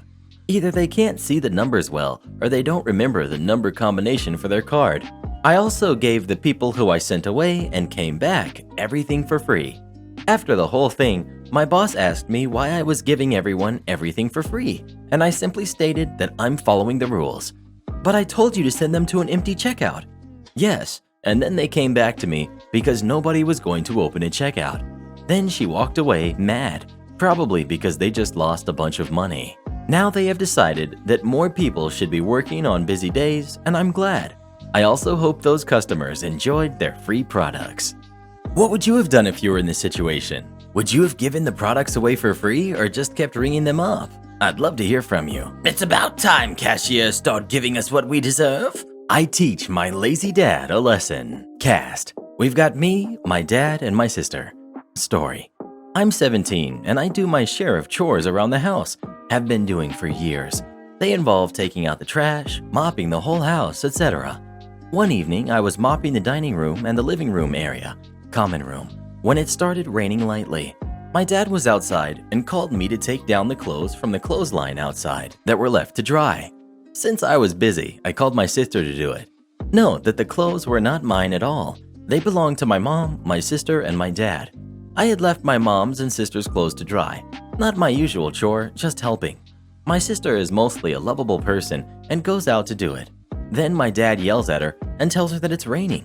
It's barely raining, just a few drops here and there. So I go outside and he's sitting there fidgeting on his iPad. I'm kind of upset and this conversation follows. Me, could you please do it this once? I'm actually mopping the floor. Dad, no.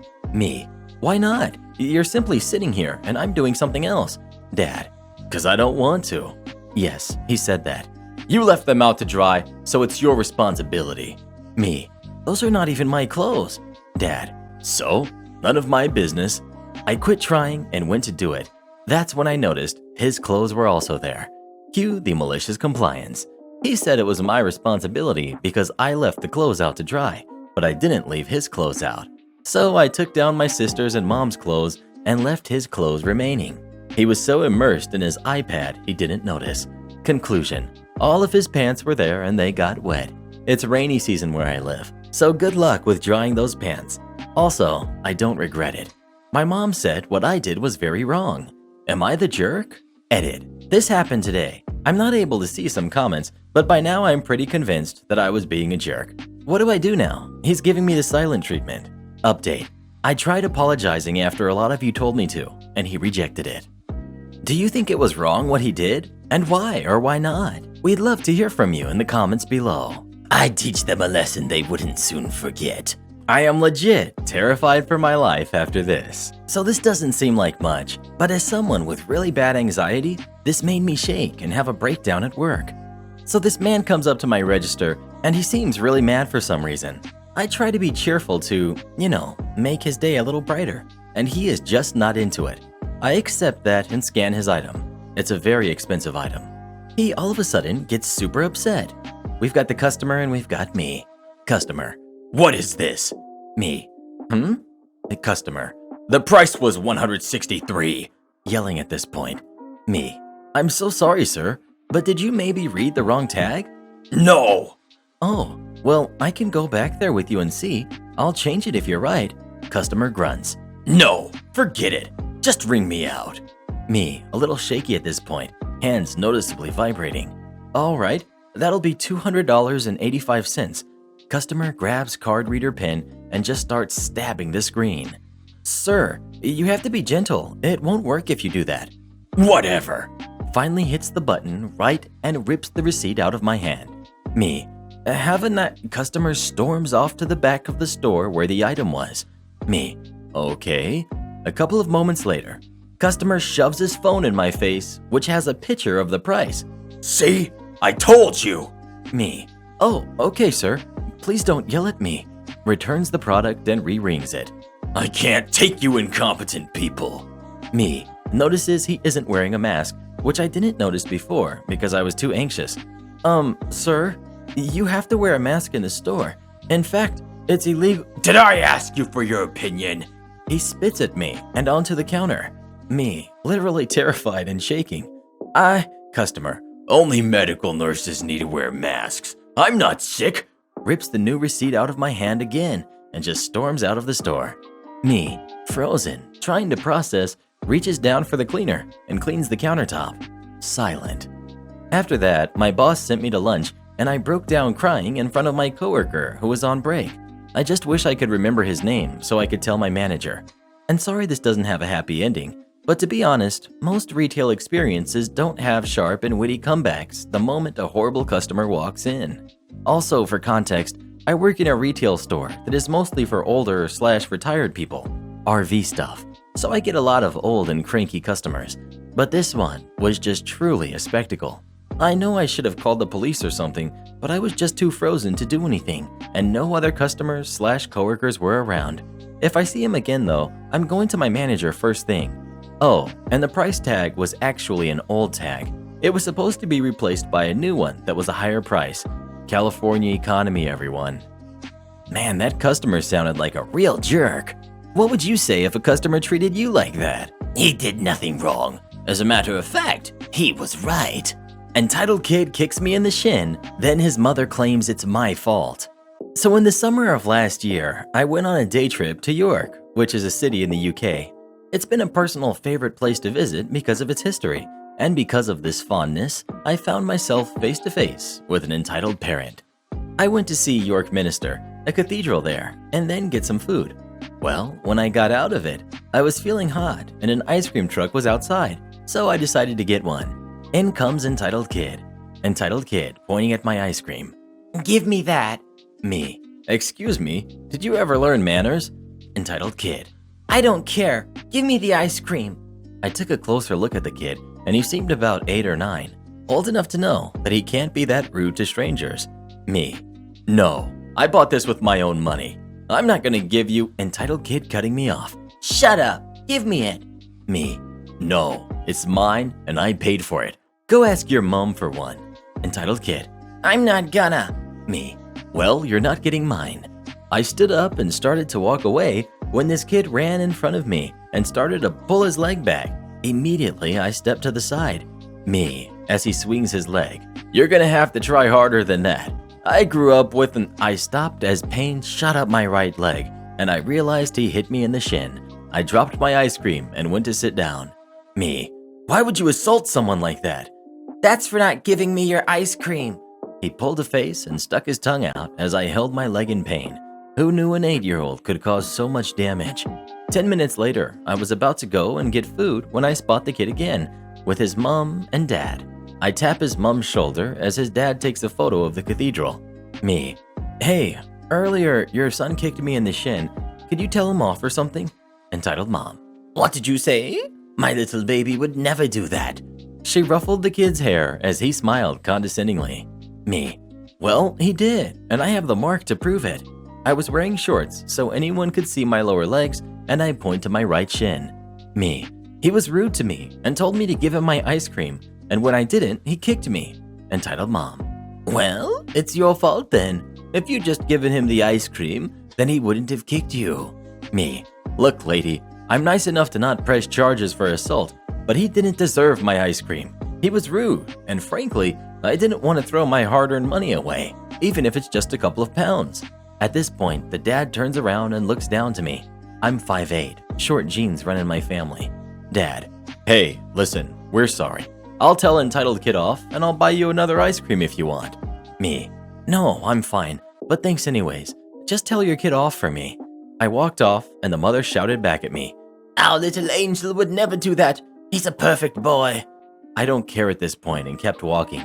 Eventually, I found a good place to get some food and sat down. Guess who walks in the door while I'm halfway through a burger? If you guessed entitled mom, you were right. Following her was her little jerk and his dad. They glare at me, and this conversation ensues. Entitled mom. Where are your parents? I want them to make you get out. Me. What? I may be short, but you can tell I'm not a minor. I'm 21 for God's sake. Entitled mom. How dare you use the Lord's name in vain like that? You'd better get out of this store right now and let us sit there. Nice worker. Excuse me, could you keep it down? The other people are trying to eat, and could you leave this man alone? And who do you think you're talking to? Nice worker. I think I'm talking to an ungrateful Karen right now. What about you? Entitled mom. How dare you speak to a customer like that? Let me have a word with your manager. Nice worker picks up the phone and dials a number, and then she hands entitled mom the phone. I hear a ringing from nice worker's pocket, and she picks it up, pretending to have no idea what the call is about. Nice worker. Hello, how can I help you? Entitled mom, now red in the face. Stop lying. A manager wouldn't be sitting at the till. Nice worker. Well then, you can just get out. Entitled mom storms off, and the dad mouths a sorry to us both. Luckily, this story ends with an even happier ending as the worker slipped her number into my pudding, and now she's my girlfriend. She was actually the one who encouraged me to write this here, since in a month it will be a year since that entire ordeal. Speaking of ice cream, what's your favorite flavor ice cream of all time? Please let us know. I also love sherbet. And frozen yogurt? Revenge is best served frozen. We don't own a car and live at the end of a cul-de-sac. I have people use my driveway all the time to turn around. It's not a huge deal to me. A little annoying when they compact the snow and it's harder to shovel, but whatever. One of my neighbors had a ride service come pick up their kid every day. The van would park in my spot and begin honking at like 8 a.m. I worked nights at the time. Half the time, he'd be half parked on my grass. I told my neighbor that I don't overly mind my spot being used, but not if he's going to honk like that every morning, and especially not if he's going to drive over what little lawn I have every time. She spoke with him, he ignored it. I spoke with him and got, "What's your problem, man? It's not like you're using it." To which I repeated that I don't mind him using it if he stays off my grass and doesn't honk every morning. Apparently, suggesting he wait till the kid notices he's there, or, God forbid, he have to drag his butt out of the car to knock on a door was just ridiculous and inhumane of me. So I left a recycle bin at the foot of my driveway. He just ran over it. I called the dispatch for the ride service and was told they are subcontractors and technically self-employed, but they will pass along the message. I wake up the next day to pounding on my door. Dude is mad. Him. "How dare you call my boss, you stupid jerk! What the heck is wrong with you?" Me. Well, it's quite simple. You were told not to use my driveway if you were going to drive on my lawn and wake me up every morning. Now get off my doorstep. "I'll sue you if I lose my job because of you." You've been warned. Don't trespass on my driveway or property again. Dude storms off in a huff. So this happened on a Thursday. The kids have a PD day the next, and it's supposed to be one of those delightful Canadian weekends where it drops to like -40 Celsius.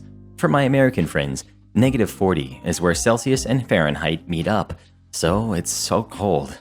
So that night, I grabbed one of my more beat-up plastic garbage bins, made sure to plug all the holes with a generous amount of duct tape, stuck a sign on it that read, "Private property, driveway not for public use," and proceeded to fill it to the brim with water. Now, before anyone thinks I'm a jerk willing to potentially endanger anyone in the car, I'd like to point out that my neighbor's kid is the first to be picked up, so it's just the driver in the car. Cue Monday morning. He sees the garbage can, backs up a bit more, and defiantly charges the garbage can as if to teach me a lesson, and proceeds to cause some pretty serious damage to the front end of his car. Dude gets out fuming, calls the cops, and comes pounding on my door, screaming about how I'm going to buy him a new car and that I'm about to be arrested. Cop. "So let me make sure I understand this situation. He asked you not to park here if you couldn't refrain from honking, then warned you not to park here and put up a barrier. Now you expect him to be charged and pay for damages you caused yourself to your vehicle in an attempt to destroy his own personal property?" I will never forget the look on his face when the officer said, "Yeah, that's not how this works," and turned to me, asking if I wanted to pursue charges for him damaging my personal property. I just gave him the most crap-eating grin I could muster and said, "Nah, I think we're good." I then went back inside to enjoy a morning coffee while watching him from my kitchen window as he paced back and forth in the cold, waiting for a tow truck and having to call the company he worked for to explain why they needed to send out another driver to complete his route. A cul-de-sac can also be used to describe a street with no exit, which is exactly where my home is. It's easier for them to use my driveway than three-point turn their way out like Austin Powers. I was drinking my morning coffee because they were 6 p.m. to 2 a.m. shifts, so nights, but not quite overnights, and I usually got up around 10 a.m. Every time he'd wake me up around 8 or so, I wouldn't be able to get back to sleep, hence why I needed him to stop. Karen demands her meal for free, but gets instant karma instead. This story is about my mother. Yes, she is a mega Karen. And unfortunately, I've had to put up with her most of my life. This happened when I was a teenager, around 15. We went out for dinner at a small local restaurant that did all-you-can-eat buffets. I should mention that my mother has long, thick, and curly hair, and she never ties it up. Important for later. We got our dinner and sat down to eat, and all was going well. I was surprised at how well my mom was doing. By this point, she should have found something to complain about by now. And then it happened. She looked down at her plate and said, OMG, look at this. There's a hair in my food. Me, knowing exactly what she was doing. Mom, that's your hair. Mom. No, that's not my hair. The way she was talking was obviously dramatized for effect, and she was beginning to get louder and drawing attention from other diners. She continued to cause a scene and get more irritating, drawing more attention to herself and inadvertently me. I wanted to sink into my chair from embarrassment. Not long after she started her fake tantrum, the waitress came over to see what the problem was. Waitress, how's it going over here? What seems to be the problem? Mom, there's a hair in my food. Waitress, okay? Mom, getting furious at the lack of care from the waitress. Well then, what are you going to do about it? We deserve to have our meals for free. This is horrible customer service. Waitress, with a smirk across her face. I'm sorry you're not satisfied with our food. Would you like to speak to the chef? Mom, looking smug that she thought she won. Yes, I would. I was confused at this point, not understanding why the waitress didn't seem to care, even though I knew my mom was lying. But it soon became clear why. A few minutes later, a man came out from the back of the store and walked right up to our table, and my mom's face went ghost white and her jaw dropped. The chef was bald. Not balding, but so bald that you could see your reflection on his shiny scalp. Chef, hi there, how are things this evening? What seems to be the problem? Mom, well, there's a hair in my food. Chef, smiling. I'm sorry to hear that, ma'am, but unless I've miraculously grown a full head of hair on my walk over to your table, you can see I am very much bald. And as I am the only chef working tonight, that is clearly not my hair. Mom is speechless. Chef, is that all for now? I need to get back to work. Without waiting for an answer, he turned and walked back to the kitchen, but not before I mouthed sorry to him as he left. I knew better than to say anything to my mom after this. Rubbing her failure in her face was a bad idea, but I had a smile on my face for the rest of the night. Have any of you ever found a hair in your food? And if so, where was it at and what did you do about it? Please let us know. I would demand a refund. Revenge on evil landlord. When I was in university, I had heard stories about horrible landlords of student housing, but hadn't experienced it myself. Until third year, when it felt like we got 3 years worth of crappy landlords all in one go. It began when I heard noises in the wall behind my bed at night. I brushed it off for a while until I realized that it was an animal in the wall. I told the landlords the next day, and they immediately played dumb, acting as if I was stupid in front of my housemates for suggesting that something could fit inside of a wall. That was the first alarm bell. Why immediately tried to embarrass me into dropping it. After explaining that I know what a cavity wall is, she asked if we had seen anything in the kitchen. Oddly specific, we didn't think about it until later. From then on, her husband dealt with us. We weren't aware that he was our landlord too. A little time passes, still nothing done about the noise in my wall. Not that it was a surprise. I had worked out by then that it was probably something like a mouse, and that it could run through the terrace of houses. As long as it didn't chew its way through my wall or die in there, I put the whole thing on the back burner.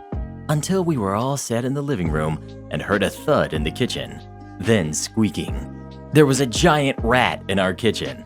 The rat disappeared into a hole in the completely crumbling kitchen wall, and the landlord claimed that we made it up and that they had never had a rodent problem. I contacted the previous tenants through Facebooking names I found on letters for them that had been posted to us by mistake. The property had had a rat problem for the last 3 years before we moved in, at least. I set a rat trap and caught one, took photos, and sent them to the landlord to tell him to sort the problem out. He told us that because there was a line in our contract about the landlord not paying for pest control, the contract specified wasp nests, etc. We didn't even think about rats when we signed it, that we'd have to pay the hundreds of pounds to fix it. He had knowingly written that into our contract so he wouldn't have to pay out, instead of fixing the kitchen wall and the exterior wall where the rats were getting in. To cut the rest of the setting the scene part of the story short, we called the council who sent a pest control team. While on their visit, one of the men took my housemate to one side and told her that our landlord is evil and he is known for getting nasty. They told him that it wasn't our fault that there were rats, it was his, and he screamed in my face until he was bright red about how I was a terrible person and was trying to take him down for no reason. One of my housemates had to leave because she was scared. I wasn't. We were in a room full of men who were backing us up, making himself look worse for screaming in my face like that. I'm female and was 22 at the time, about half his size. He tried to sue us for slander. It isn't slander if it's true, so swing and a miss. Now for the revenge. It was written into our contract that we had to be notified 24 hours in advance if anyone needed access to the house, which included house viewings. I began my mission: stop any students from getting stuck in this place. The house was being shown by agents, so it made it fairly easy.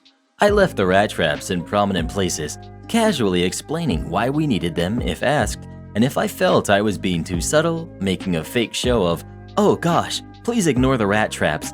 The landlord said he'd fix the kitchen wall where they get in, but hasn't gotten around to it, so we have to catch them." I was honest about the mold problem in the bathroom. When I found out they were planning on increasing the rent by £100 a month, I made a point of saying something like, "Well, it's just about worth the rent I was paying." I made sure to say his name so they wouldn't get away with using his wife's name as a front while his reputation for aggression stays hidden. The agents never said anything to me directly, and because we had to be notified, I could always make sure I was home when there was a viewing. My housemates fully supported my revenge, but I was the woman of action in the house. When I'm sure I'm in the right, I will do what's necessary to make things right. That was until they tried to turn up unannounced one day, not even knocking, just unlocked our front door and walked in. Luckily, I was in the house and kicked them out for not informing us, and told them they were in breach of our contract. If the landlord could use it to beat us with, two can play at that game. No new tenants had signed for the house by the time we were free of that place. It's been 2 years now though, so I have no idea what happened to the rat house.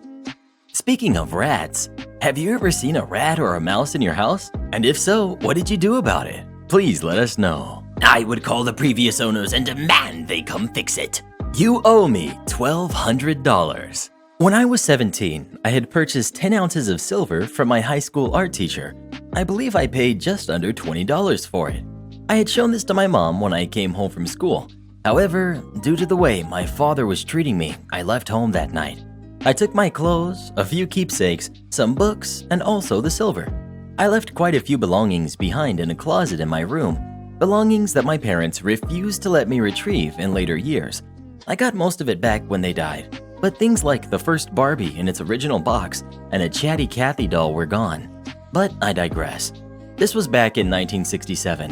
By 1980, I had been married 5 years. My sister had come by to visit, and she told me that she had just been to see our mom and dad. She also told me that they were frantically tearing through the closet in my old bedroom and wouldn't tell her why. I just shrugged at this because our parents were odd to say the least. About 10 minutes after she told me this, my mom called me. Mom didn't even say hi when I answered the phone. She just frantically asked me where I had put that silver I had purchased.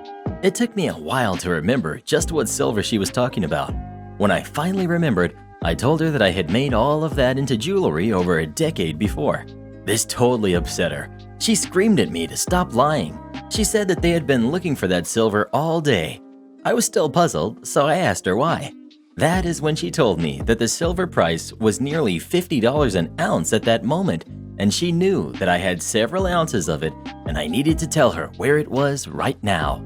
I again told her that it was all gone. I had made rings and pendants with it, had given them away to my friends, and even sold some. She then freaked out. All 25 ounces of it? It was 10 ounces, and that was 13 years ago, I said. She really came unglued. She said that her and my dad were counting on that $1,200 because my youngest brother needed it for his kids, that I was being selfish. Then she decided that I owed her $1,200 because I didn't leave the silver at her house as I should have done.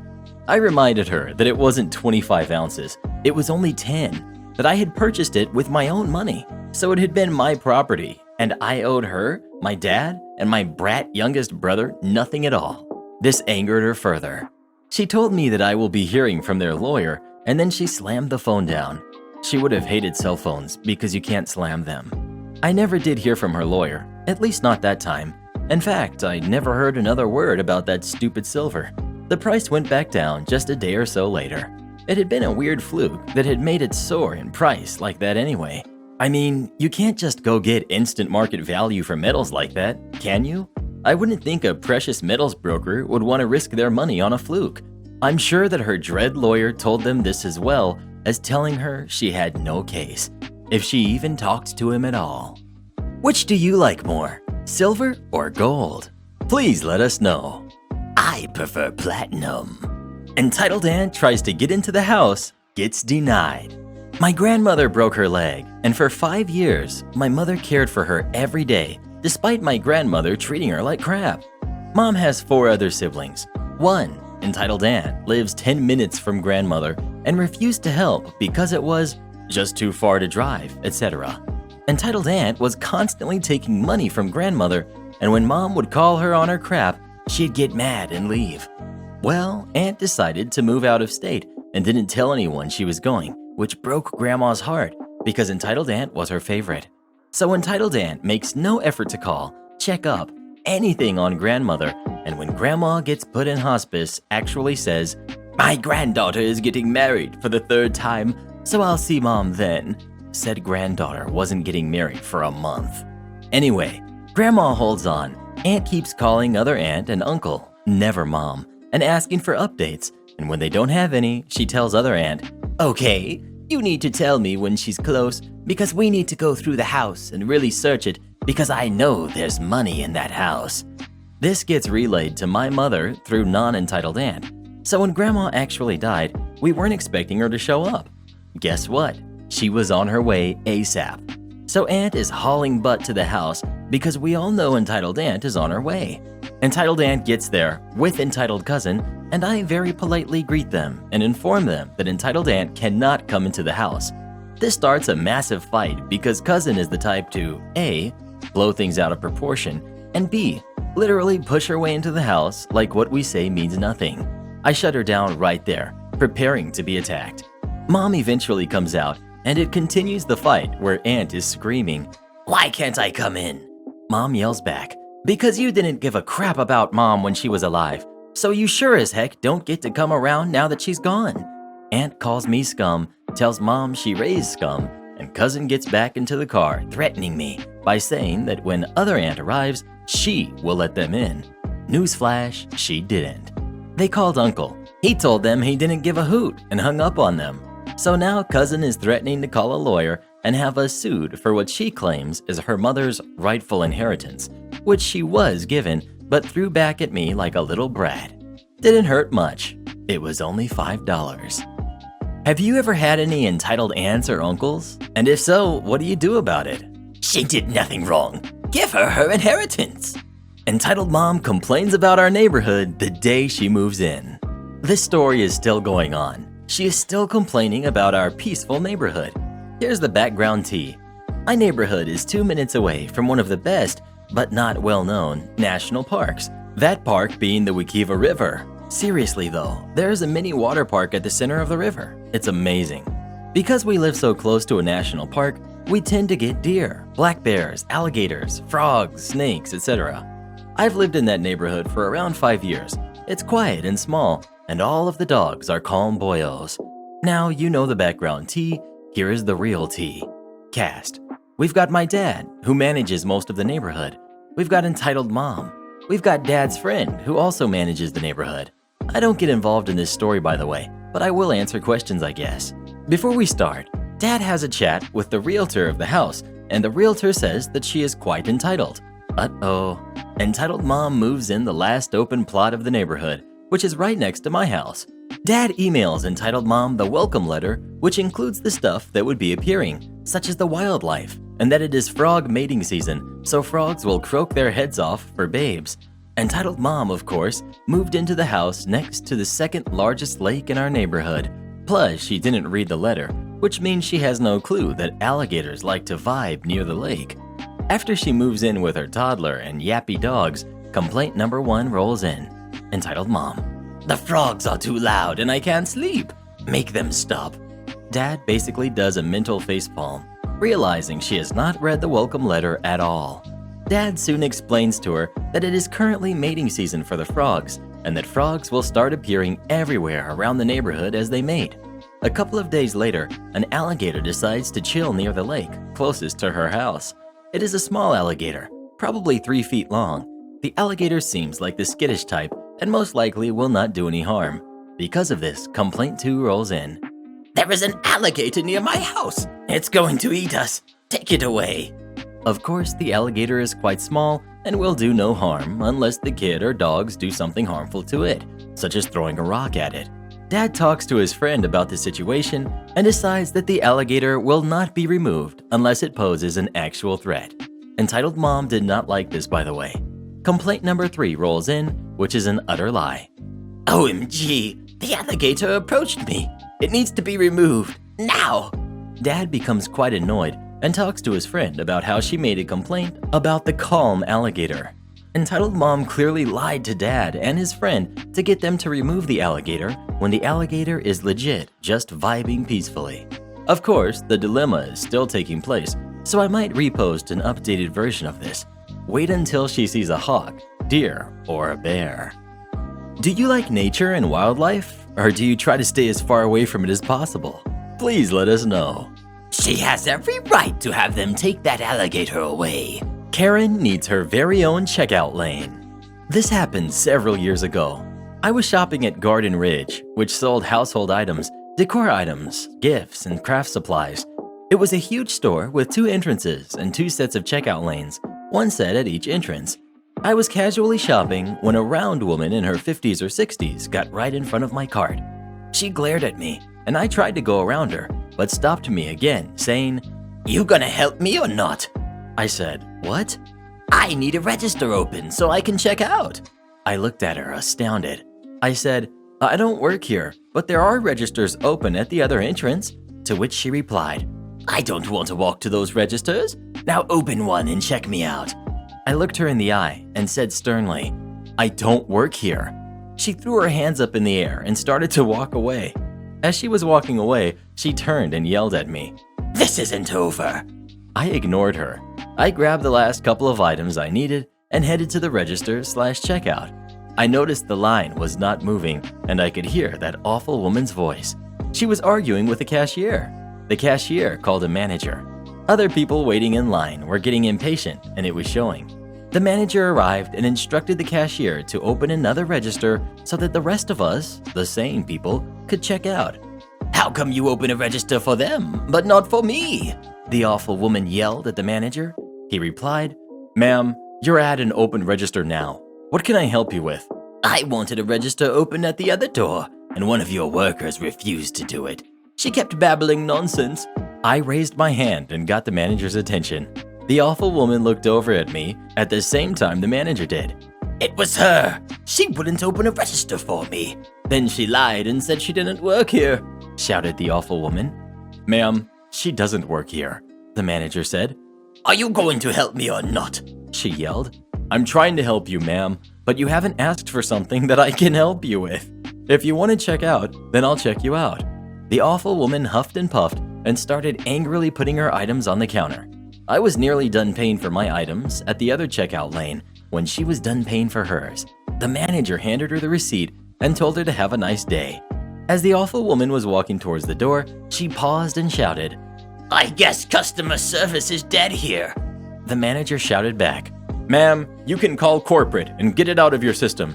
I'm not going to allow you to disrespect me or my staff." "Oh, I'm definitely calling corporate, and I'm telling them everything that happened here today," she yelled. I was walking past her and said to her, "I'm sure that will be rich. Tell them you need to have your own personal checkout lane while you're at it." She looked at me, red-faced and shaking, and yelled, "I plan on it," then took off following the sidewalk around the building. As I walked to my car, I was still in shock that someone can be so awful. What would you do if you saw someone acting like this? Would you say anything to them or just try to ignore them? Please let us know. "She did nothing wrong. She just wanted help checking out." Entitled Kid throws away a free sandwich. I live in the Netherlands. So that is why my English is kinda bad. Sorry. Close to a big city. I usually go there every other Sunday with some sandwiches for homeless people and sometimes for the kids playing outside. Almost all homeless people know me and when and where I am at Sunday. This story happened last weekend. I was giving out sandwiches to this guy when a kid approaches me. Entitled kid, probably 15 or 16. Hello, I heard you were giving out free sandwiches, are you not? Me. Yes, for homeless people and for kids. Entitled kid. Can I have one? Me. No, these are for homeless people and little kids. Entitled kid. Yes, but I am a kid. Me. No, you're not. You're a young adult. I don't know if this is a thing, but in the Netherlands it is. This is what we call people from 16 to 18 years old. Entitled kid. But I am 12. Me, now irritated. Only this time. Entitled kid. Yay. 3 minutes later, entitled kid comes back to me. Me. You're not kidding, another one. Entitled kid. I want to bring this one back. I don't like cheese. Me, having no patience or respect for him anymore. I gave you a free sandwich, and you're coming back to complain about it? Yes, because I don't like cheese. Me. And what did you do with the sandwich? I threw it away. You did what? I threw it away. I shouted at him to get out of my sight. And since last week, I don't give sandwiches to anyone over 11 or people that are not homeless. Okay, so you might say, OP, how dare you scream at a kid in public? It's a simple answer. There are people out there who really need the food, and then there's a kid that complains about not liking cheese. And speaking of cheese, what's your favorite flavor cheese of all time? Please let us know. All I eat is brie. I have never been so degraded in my life. Hello, Mr. Reddit and the Re-Army. I love your videos. Your voices are fantastic. If you use this in a video, you have full permission. English is my first language, and I just suck at typing. And sorry about any incorrect formatting. I will try to keep this as clean as I can. Sorry if this is super long. So a bit of background. I have been drawing since I was in 8th grade, and of course, I have improved much since then, as I am now 21, and I take some great pride in my work. Well, I first started with humans, and then once I got into My Little Pony in 9th grade, I started drawing it in 10th grade. Well, a few years down the line, I find this social app called Amino. It's an amazing app, by the way. I am always on it. Well, I joined one of the biggest communities on the app, which was an MLP community. I loved this community and still do. Recently reached 3,000 plus followers on it. Yay! Well, at one point, I tried to join a group in the community. I applied to be a teacher in the group to teach those that wanted to learn to draw or improve their art. I will admit, when I got the spot, I lost it due to my stupidity. I started being difficult and claiming that I was met with hostility, and I did say I was going to leave, but only twice. I still think I kinda was, but that doesn't matter. Anyways, I ended up leaving the group because I didn't really want to stay in a group where I was going to be mocked and shunned. Well, just after I left, I lurked a bit without joining back to see someone had messaged in the group about me being an attention seeker. I was mad because they made me out to be a bad guy when I wasn't trying to be. Well, they ended up PMing me a bit later, and from the start, this guy acted like an entitled jerk. The following conversation took place. Just a heads up though, some of the messages might seem like they're out of order, but they are in order of replies, so there might be messages replying to a message from before. The lovely cast.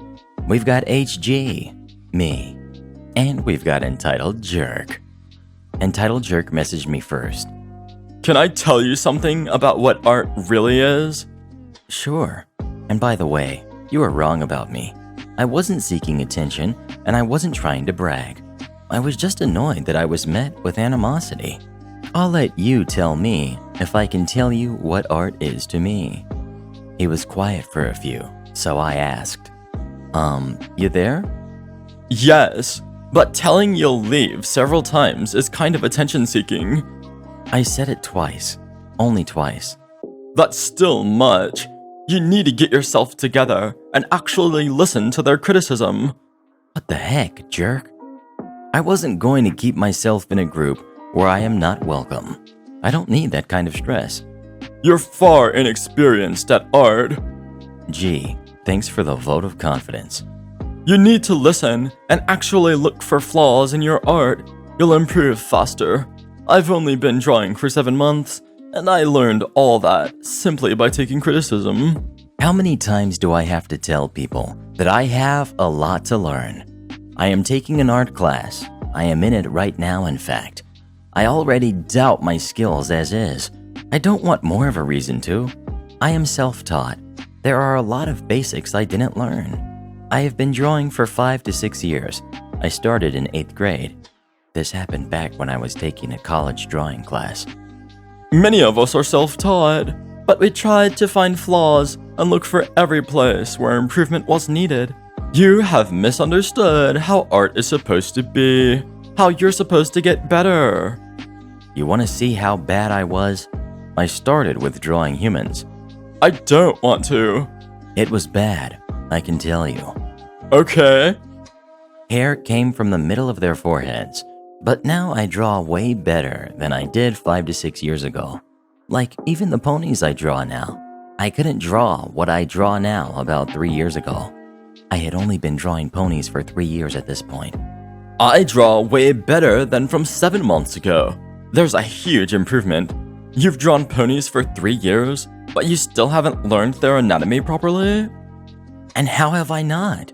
I use bases all the time. I am a huge advocate for the use of bases as a teaching tool. I use them as reference all the time, and they are a huge help.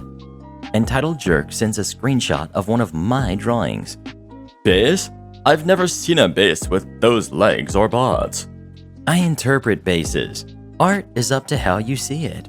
The tail is wrong too. I see it differently than you do. So you are going to say that what I draw is wrong? That is not very nice or good criticism. It's very degrading. Entitled Jerk proceeds to draw over my art without my permission and sends me a picture. See any difference? I'm trying to knock some sense into you. Very rudely. You won't take it either way. It's like talking to a wall. So why bother being polite? You are denigrating my style and how I draw. That is not very nice. Oh my lord. You're using the "it's my art style" excuse? Well, you're really going to get a wall when you speak rudely to me. I did nothing to you. You are being a jerk. Really. There is no right way to draw. You have no right to dictate how I draw and make my art. Look at the red lines in my drawing. It shows how the drawings should have been. I never did. You're being rude by calling me a jerk. I'm telling you what art is.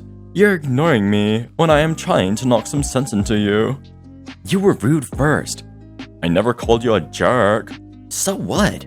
You insulted me by degrading my art. The only way to get better grades is to listen to the teacher, you know? I know I have a lot to learn. And you are like, this is how it is done. You are wrong. That is not very nice. Not if the teacher is rude and demoralizing. You have a lot to learn and still think you qualify to be in the position teacher. It's for experienced people, constantly trying to get feedback and improving their art. Well, I am nicer than you and more encouraging. I don't outright say, your art is bad. You don't know what you're doing, blah blah blah. That is not right. Well, it's really nice to call someone a jerk, smiley face. I'm encouraging you to get yourself together and destroy that wall. What wall? You entitled jerk? I am put together just fine, and you are not encouraging anything but spite. I am normally a very nice person, but like you are making it hard for me to be. How so? You didn't get yourself together. You never listened to any constructive criticism. You thought you were perfect, and everyone else got issues. Great grammar there, jerkwad. Oh, pulling the mask off and showing the edgy teen now? I am in no way edgy. Let me tell you something. I never thought that, ever. I am 20 years old for your information. I was still 20 when this convo occurred. An immature 20 years old. You want to know something? I know that there are people better than me. There are people out there with skill I will never be able to come close to. But I have never thought in my life that I am better than anyone. Don't assume you know me, because you know nothing about me. I still don't think I am better than anyone, mostly because I don't think it is right to think that way. Everyone is equal to me. I know you have a very thick head, just like a flat earth believer. You don't want to acknowledge your mistakes. I acknowledge my mistakes just fine. If I never did, I would have never learned from them and wouldn't have the skill I have today. And don't compare me to those nut jobs. I am not thick-headed either. Nut jobs? I ended the convo after that, telling him to bug someone else with his messed up ideas of art. I then proceeded to block and report him because I wasn't going to deal with it anymore. I have never been so upset about someone degrading me in my life, and to this day, I am still angry about it. Every time I read the blog I posted about it on my page on Amino, my anger returns. Even just typing this out, I was livid. Seriously, this guy just had a problem with me, and I didn't know why. But thankfully, I never heard from him again after I blocked him. Unjustly fire me? Let me take down your business real quick. This happened a few years ago, and it still makes me giggle with glee to this day. I'm a 34-year-old female who has always been a bit of a tomboy. I like cars, sports, and reptiles. When I was 25, I wanted a career change and finally followed my dreams of working in an auto repair shop as a painter, like my father always did. To start my education, I needed to already have a job at an auto repair shop as an intern. So I searched and called a lot of companies to see if they had spots. There were literally several companies that laughed at me because there's no place for a woman on the work floor. Disheartened, I tried one final company who said he'd take a chance with me. I was thrilled. I was promised lots of opportunities to learn and a steady job after graduation. I started a week later, and the first 2 weeks were awesome. I learned a lot and was promised even more opportunities. He promised I would have 2 to 3 hours a week of private time with the resident painter for practice. Soon after, though, it went downhill. The owner had a bid on a contract with a large city in our country to restore underground containers. I had to sand them down, put sealant on the edges, and prepare them for painting. Tedious work, but I did it diligently. The promised practice time never happened. After a while, all I did, day in and day out, 8 hours a day, was sand down underground containers. By the end of the day, my hands and wrists were numb from the vibrations. This, by the way, is illegal. You're not allowed to sand with a pneumatic sanding machine for more than 4 hours a day in my country, as it causes severe wrist and hand issues. After several months, the contract with the city ended, and I hoped my promised practice time would come. But no, it didn't. I was given jobs that had nothing to do with my education. I was told to do jobs that a contractor should do, like put rebar in front of the windows, repair the sliding doors, repair walls, and other small things. Basically, nothing to do with my desire to become a painter. After 6 months of doing literally nothing that I could count to my education, my boss called me into his office. He told me he was fed up with my attitude. He made a mistake hiring me.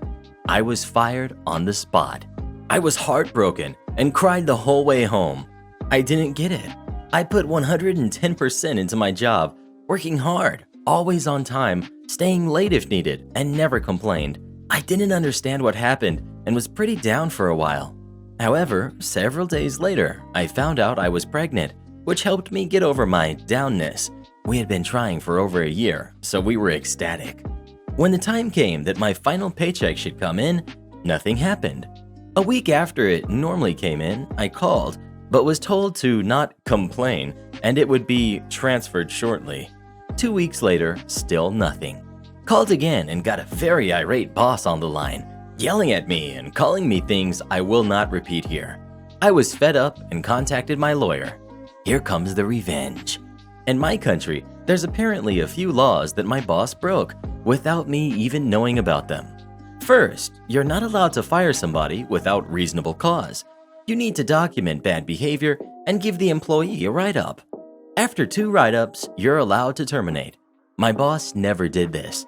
Unlawful termination can end in a fine, and the employee has a right to get as many monthly pays as the employment contract would have continued if the employee wasn't terminated, which would mean I had a right to another 6 months of pay. Second, you must pay the final paycheck within a week of termination. We were now going on week 4. After the first week, an employee is entitled to compensation of up to $100 per day of not receiving their paycheck, meaning I was now entitled to at least $2,100 extra pay. My lawyer wrote up a letter to my boss stating we would be pursuing my legal rights. He didn't respond. A week later, we sent another letter, increasing the compensation for late payment as we went. After a month of my lawyer not getting any response, suddenly I received my pay. No compensation, nothing, just basic pay.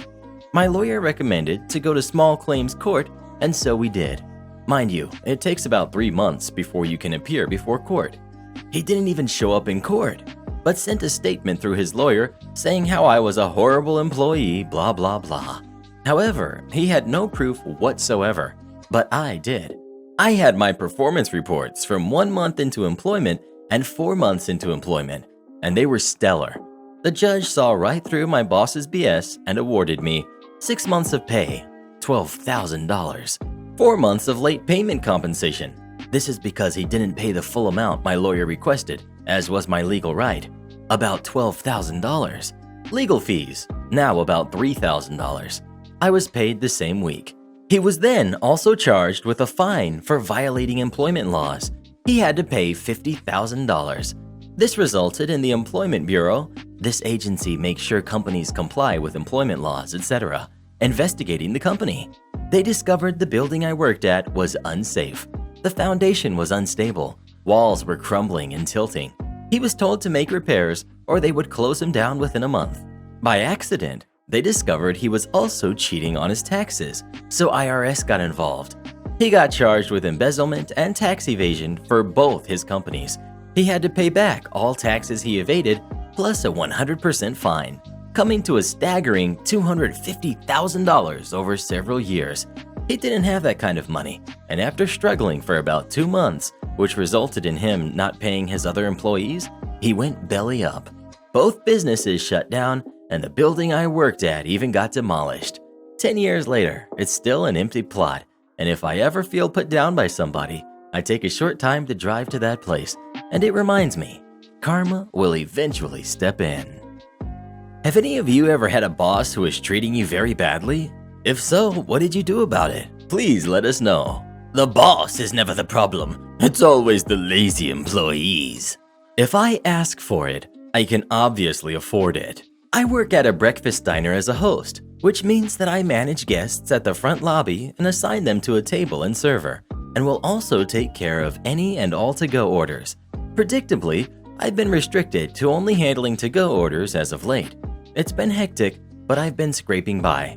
I've also been scraping up a lot of interesting encounters, one of which occurred over the phone, and as I answered with my customer greeting, the response I got told me well enough just what kind of call this was going to be. Hi, thank you for calling our location. How can I help you? Pancake platter. Right, so it's one of those customers. Ordering for pickup? No problem. Can I have a name and phone number, please? Cue the long-suffering sigh that can only ever come from someone feeling that they've been inconvenienced by having to do more than just the bare minimum in an interaction with a retail worker. The customer lists off his name and phone number with an annoyance he did not even bother to conceal. I've dealt with this kind of thing before, a lot more frequently as of late even, so I don't let it faze me. I get started on his order, repeating everything he tells me just to make sure there aren't any misunderstandings. I kind of have to anyways. Our restaurant only has one phone line, and when I'm on a call and someone else tries to call us, this high-pitched, distorted noise plays over the call and completely blocks the other person, meaning I can't hear what they're saying. Great design, phone company. As our call progresses, his annoyance only grows. Then comes the faded, "Can I have this food item that doesn't come with the meal?" request. Sure, but it's going to be an extra charge. Is that okay?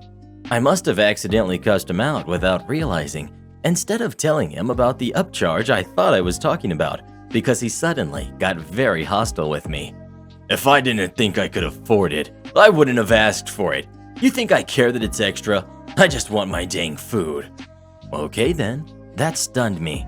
I stammered a bit before trying to pick up where I left off and resuming with the rest of his order, which continued to be as unpleasant as his mood. By the end of it, I read out his total. That'll be $14.50. There was a pause over the line. Sir? You know what? Cancel that order. You guys are nothing but scammers and raising your prices for no dang reason. And then he hung up. Yes, he asked for something he couldn't afford after all. A hefty $14.50. This was bewildering to deal with in the middle of a to-go breakfast rush. This isn't as extreme as the stuff I've seen on here, but I felt maybe you guys would enjoy hearing about this strange encounter. Speaking of breakfast, what's your favorite breakfast food of all time? Please let us know. I could go for some pancakes, waffles, toasted strudels, or Pop-Tarts. So, you want to break my skateboard? During the summer of 2007, my friends and I were hardcore into skating. I was around 13 years old at the time. My friends and I just started getting pretty good, which is what you'd expect considering we skated 24/7. I grew up with a single mother who worked 3 jobs just to make ends meet, so I didn't really have much growing up, besides my friends and a skateboard.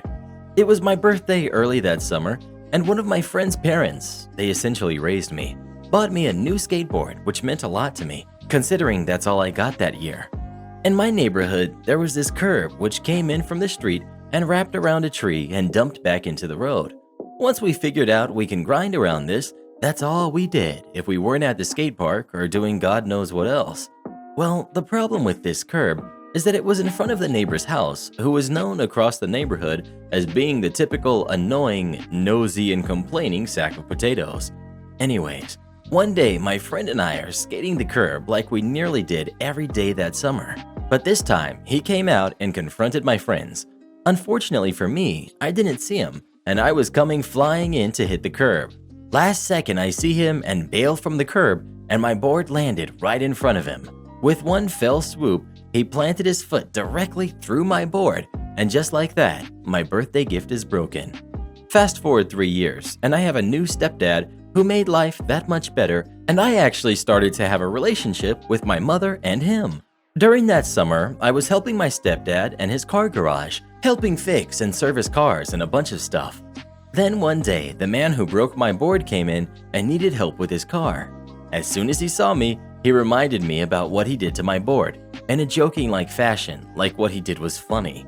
My neighbor came in saying that his brakes keep making a squeaking noise and demanded, quite rudely if I'm honest, we fix it instantly, saying that, I want my car to be in tip-top shape, whatever you have to do. Then smirked at me and said, I can afford it. My stepdad said we were swamped and that he will call him when it's ready. He eventually sighed and said some crude remark as he stormed out, leaving the car. I told my stepdad that I'll look at the car. Turns out all he needed was a simple oil change. Here's where the malicious compliance kicks in. It did occur to me that he said he wanted his car in tip-top shape and that he could afford it. I noticed that, well, he would certainly want some brand new filters. While we're at it, let's replace the battery and maybe the whole brake system as well. It's important to note, even though we didn't live in a rich area, this man had quite a bravado about him and would constantly flex his seemingly minimal wealth upon everyone he could. I ended up racking up closer to $2,000 worth of parts and was quite pleased with myself. Fast forward to the end of the day. My father had left and I was going to lock the shop up, and my neighbor came to collect. Gave him the bill as he looks in anger and disbelief, saying, "Why did you replace the battery and brakes and whatnot?" I replied simply with, "You said tip-top shape, thought you could afford it." He then begrudgingly agreed and paid his bill. Did he break a maybe $50 skateboard? Yes. Did I rack up pointless replacements on perfectly fine parts that we later reused? Yes. Now that's some good revenge. What would you do if somebody broke your skateboard? Please let us know. Oh, I just love breaking other people's things. Teaching entitled students, music prodigy. Hey guys, I'm back with another story of my teaching years. You all seem to love them, and I have plenty to share. So here we go. We've got Entitled Dad, we've got Entitled Student, and we've got me. Backstory. This was pretty early in my teaching career. As I've said before, I love teaching kindergarten, but I have taught all the way to 6th grade. Although my degree is in elementary education, I have taught music theory before for older grades because I can play piano, and the district asked me to switch over to music for that year. Entitled Student was in 6th grade and was one of the hardest older students I had ever worked with. He would speak out loud and make jokes for everyone to laugh at and was generally rude and disrespectful to me and other students. Older students are all about respect and trust, which has to be built. He was in detention constantly. I was getting students ready for their Christmas concert. This is important for schools because not only does it showcase the students, but it can also bring in much needed money through raffles and snacks or baked goods, etc. I had decided to do auditions for musical solo parts for students. During the class time, I announced we would be having auditions later that week for specific parts. Entitled Student starts making jokes and goofing in class like usual. Me. Are you ready? Because it seems like you are not ready. Entitled Student. Oh yeah, I'm ready. Ready for Santa Claus loving. As he makes a humping motion to which the class laughed. Me. No thanks. That behavior choice is not acceptable. Do you need to visit the admin's office today? Entitled Student. No. Okay. Well, I want to see that reflected in your choices then. I don't have to listen to you. You're just the music teacher, not a real teacher. Excuse me? You heard me. That's when I sent him to the admin. Now, at this point, it wasn't an entitlement issue, but more of a disrespect issue.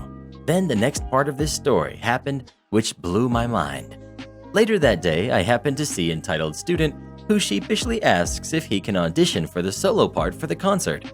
I asked him if he really wanted to, and was he serious about the part. He said he was and really wanted to try. So I decided to give him a chance and let him audition. I want students to succeed. When audition day came, he stepped up in front of everyone and started singing, "I like big butts and I cannot lie," while displaying more of his air thrusts and some air hand swaps against an invisible butt. My patience had been running low with his behavior in class, and finally I told him to go to the admin office.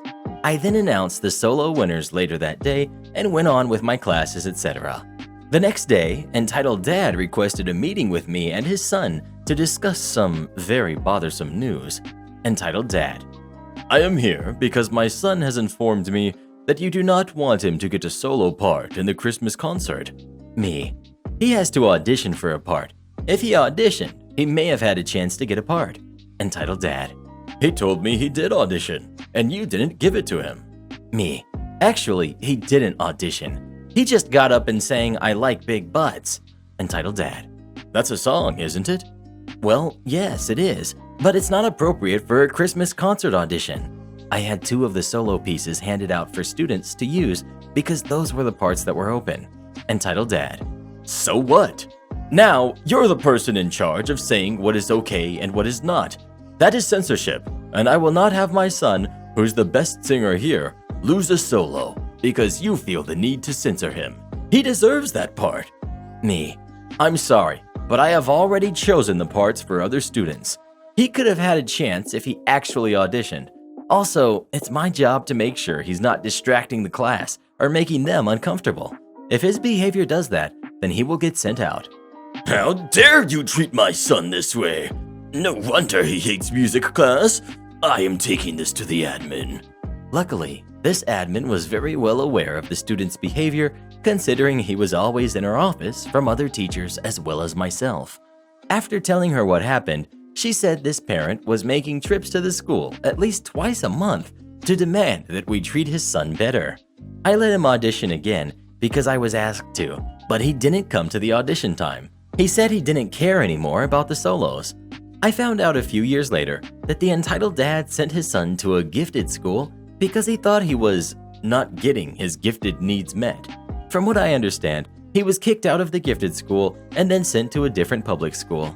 Apparently, he wasn't gifted at all, but very much used to getting his way and acting out whenever he wanted. Were any of you guys class clowns making people laugh? Or were any of you quiet and kind of stuck to yourselves? Please let us know. One time I put my bubble gum in a girl's hair. I haven't worked there in 15 years. This is my sister's story, not mine. Backstory. Way back in the day, my sister worked at a drive-in restaurant named after a blue hedgehog. She worked there her senior year from 2004 to 2005. I was a small thing during this time, but it doesn't have anything to do with the story that happens so many years later. My sister is now a teacher at a local high school. Like I said, my sister is a teacher.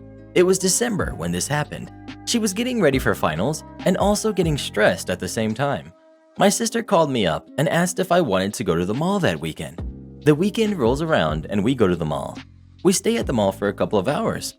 It was around lunchtime and we stopped in the food court and got some Chinese food. My sister's phone rang. She answered it and the conversation went like this.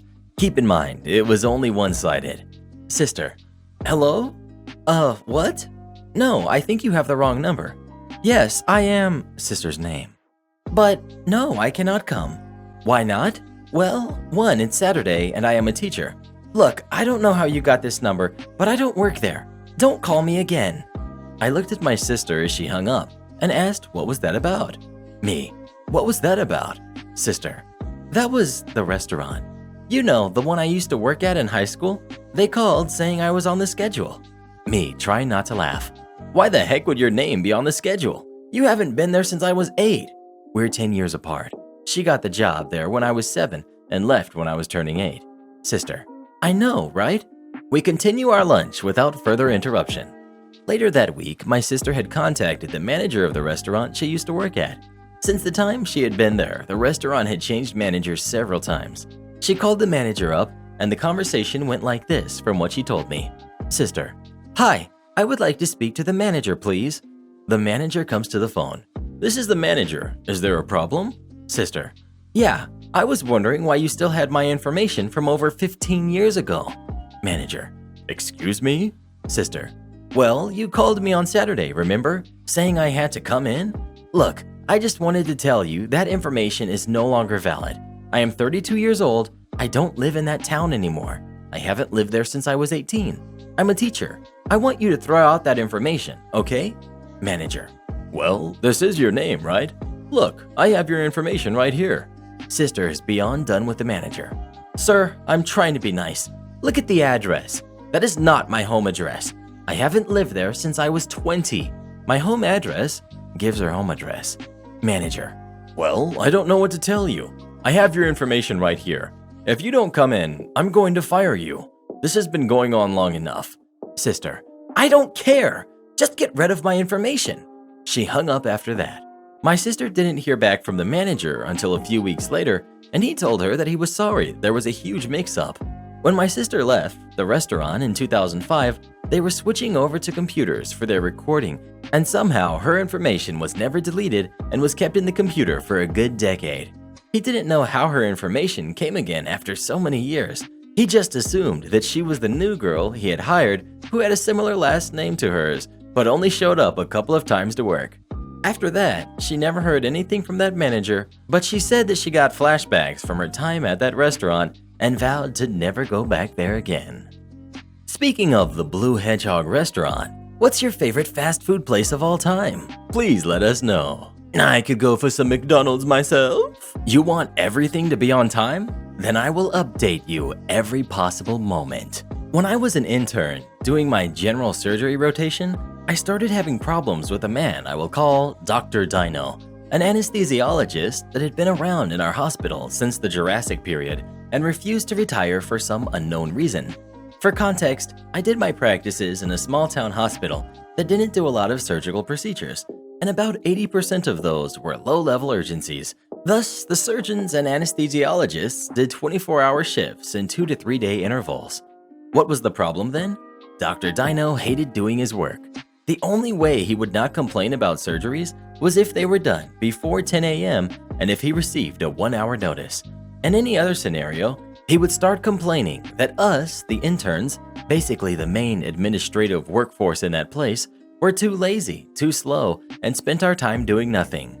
The one thing he hated the most was waking up at night, as he had this crazy theory that every night procedure was done late only because an intern had messed up during the day. He called us the worst group he had ever had. I later found out he said the same of every new group of interns and sent dozens of complaints to our general coordinator, who in turn would reprimand us constantly. One day he reached out to our dean's office because, according to him, I have delayed a patient's procedure for 10 hours because I was not paying attention to the ER referrals. While it was true that the patient had arrived in the early morning, he had been left in observation by the ER unit doctors.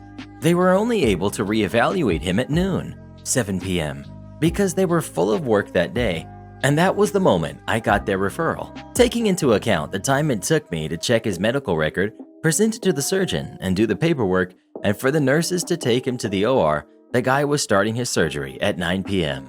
The only thing that saved me from being expelled was the timestamps on the medical record that proved I was right. When Dr. Dino saw he didn't win the round by getting me in trouble, he forced our coordinator to implement a rule that stated we had to report to Dr. Dino every possible surgical patient's process so that he could check if we were doing our job right. We were all so tired of this grandpa's BS, we decided the best way to get him back was by obeying him to the inch. After that day, we would take any stomach ache with a pain scale of greater than 7 and a mild abdominal defense as a possible case and did an hourly update until the patient was intervened or was given a different diagnosis by one of the doctors. We also stopped waiting for referrals and actively searched for the cases in the ER at any free time we had. Another detail was that we were only allowed to use the official unit cell phones, Nokia 2000 types that could barely make calls, meaning no text messages and no silencing because any of our reports could be a real emergency. The result of our system? He was receiving an average of 30 to 50 calls a day and night with our updates, meaning he got interrupted more and slept less than before. After 4 to 5 shifts like this, he lifted his stupid rule and we never heard another one of his complaints. Sometimes you gotta be careful what you ask for. Like when you ask for a thumbs up and they give you a thumbs down instead. Deny you were wrong and threaten me with detention? Well, I'll complete the work and be the only one to do it. When I was in senior school, age 11 to 16 for the non-British, my mother was the chair of governors at my school. For the most part, there was no issue. The occasional teacher would make a joke, saying to a student if they had a problem, they should complain to my mother. But it was always in jest. The only time it ever caused an issue was with my maths department. I've always been very good at math from an early age due to my father. He worked in computing and taught me how to do math the way he was shown. It made sense and helped me be a lot quicker than most. So naturally, I was in top level of class and one of the top students in that class as well. As part of being in the top class, we actually did 2 GCSEs in math, mathematics and statistics. We had the same amount of lessons, but more workload. We had to do more coursework though, and that is where the issue came in. At the beginning of the year, our teacher set our coursework, but never gave us a hand-in date, confirmed by not one other student having a date written down anywhere for this assignment. The coursework was quite heavy. I cannot remember quite what it was on, unfortunately, but do remember it was a considerable amount of work to complete. On a Monday, my last lesson of the days was math, where our teacher reminded us that our coursework was due on the Thursday and hoped everyone would have it complete as no one had come in for help. After class, everyone was confused and concerned. We had not been told when it was due, and it was a lot of work to complete. We had not been given a date and now had to write a full mini dissertation in a few days. Panic ensued. When I get home, my mother asks how my day has been. As it's pressing on my mind, I tell her about the panic that has developed among my classmates. I tell her as my mother, not thinking about her chair of governor's role. I get to work on the project as I know I have limited time to work, staying up quite late to try and get as much done. The following day, this has been pressing on my mother's mind. One of the teachers in her school has messed up in her mind, so she goes to talk to the head teacher. This results with me on the Wednesday being called to the math department to have a private meeting with my math teacher and head of department. When I say meeting, I mean that in loose terms. It was essentially 10 minutes of these guys berating me for going to my mother with an issue at school, that no one else had raised concerns and no one had been to the extra study lessons after school to help with the coursework. The existence of these also turned out to be a surprise to other students. I said calmly and explained my side, and that no one would have the work complete. which naturally they would not accept. It was of course just me. I was threatened with detention if I didn't have it complete, as I would be the only one. Oh, and they also chastised me for discussing the issue with my mother because she was the chair of governors, telling me that I was not to discuss it with her further. Deadline day comes the following day, and guess who was the only one set with completed coursework in front of them? Me. I gladly handed it in when the teacher called for the completed work. The students then proved and reiterated everything I had said in our meeting. When I got home later that day, my mother asked me what happened. To be compliant with my teachers, I replied, "I have been told I am not allowed to tell you by my teachers." This naturally annoyed my mother and caused her once again to go into the school to talk to the head teacher. This resulted in another meeting between the head of department, my teacher, and the head. From all reports, that meeting did not go well for the teachers. But what could they say to me? I did everything they asked. I never received an apology, but honestly, the vindication was all I truly needed, as they know they messed up. Speaking of math, did you like math or did you hate it? Please let us know. Entitled parents make my employee cry, get their free meal voucher revoked. Before we begin, a little bit of backstory. I am a manager for a chain sushi restaurant somewhere in the western United States. This restaurant chain offers something very special to a select few customers who either show that they deserve it, aka spend so much on sushi overtime, or make a good enough impression on the staff that they recommend you get one. Doesn't happen nearly as often as you'd think.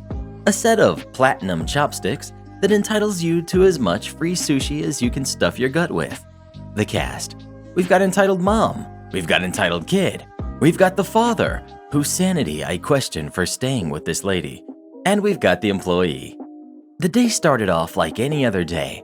Going in at 10:30, calling an all-hands meeting, getting everyone pepped up and ready for the day's opening, prepping counter space and cleaning utensils. You know, typical restaurant stuff. We're about 10 minutes from opening when one of my newer employees walks in. She used her front door key and just came right on in. Unfortunately, entitled kid, entitled mom, and dad all followed in soon after her. At this restaurant, it's custom to seat yourself and a member of waitstaff to come take orders. And when I say custom, I mean there are signs literally every 5 feet on each bench and table side saying to be seated and wait. Now, from this point in the story, I'm piecing everything together from employee's side of the story and what I saw on security tapes after handling the issue in person.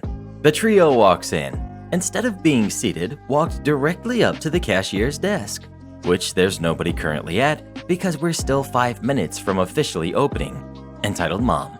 Can we get some dang service? Employee then snaps to attention and hops directly over to the desk.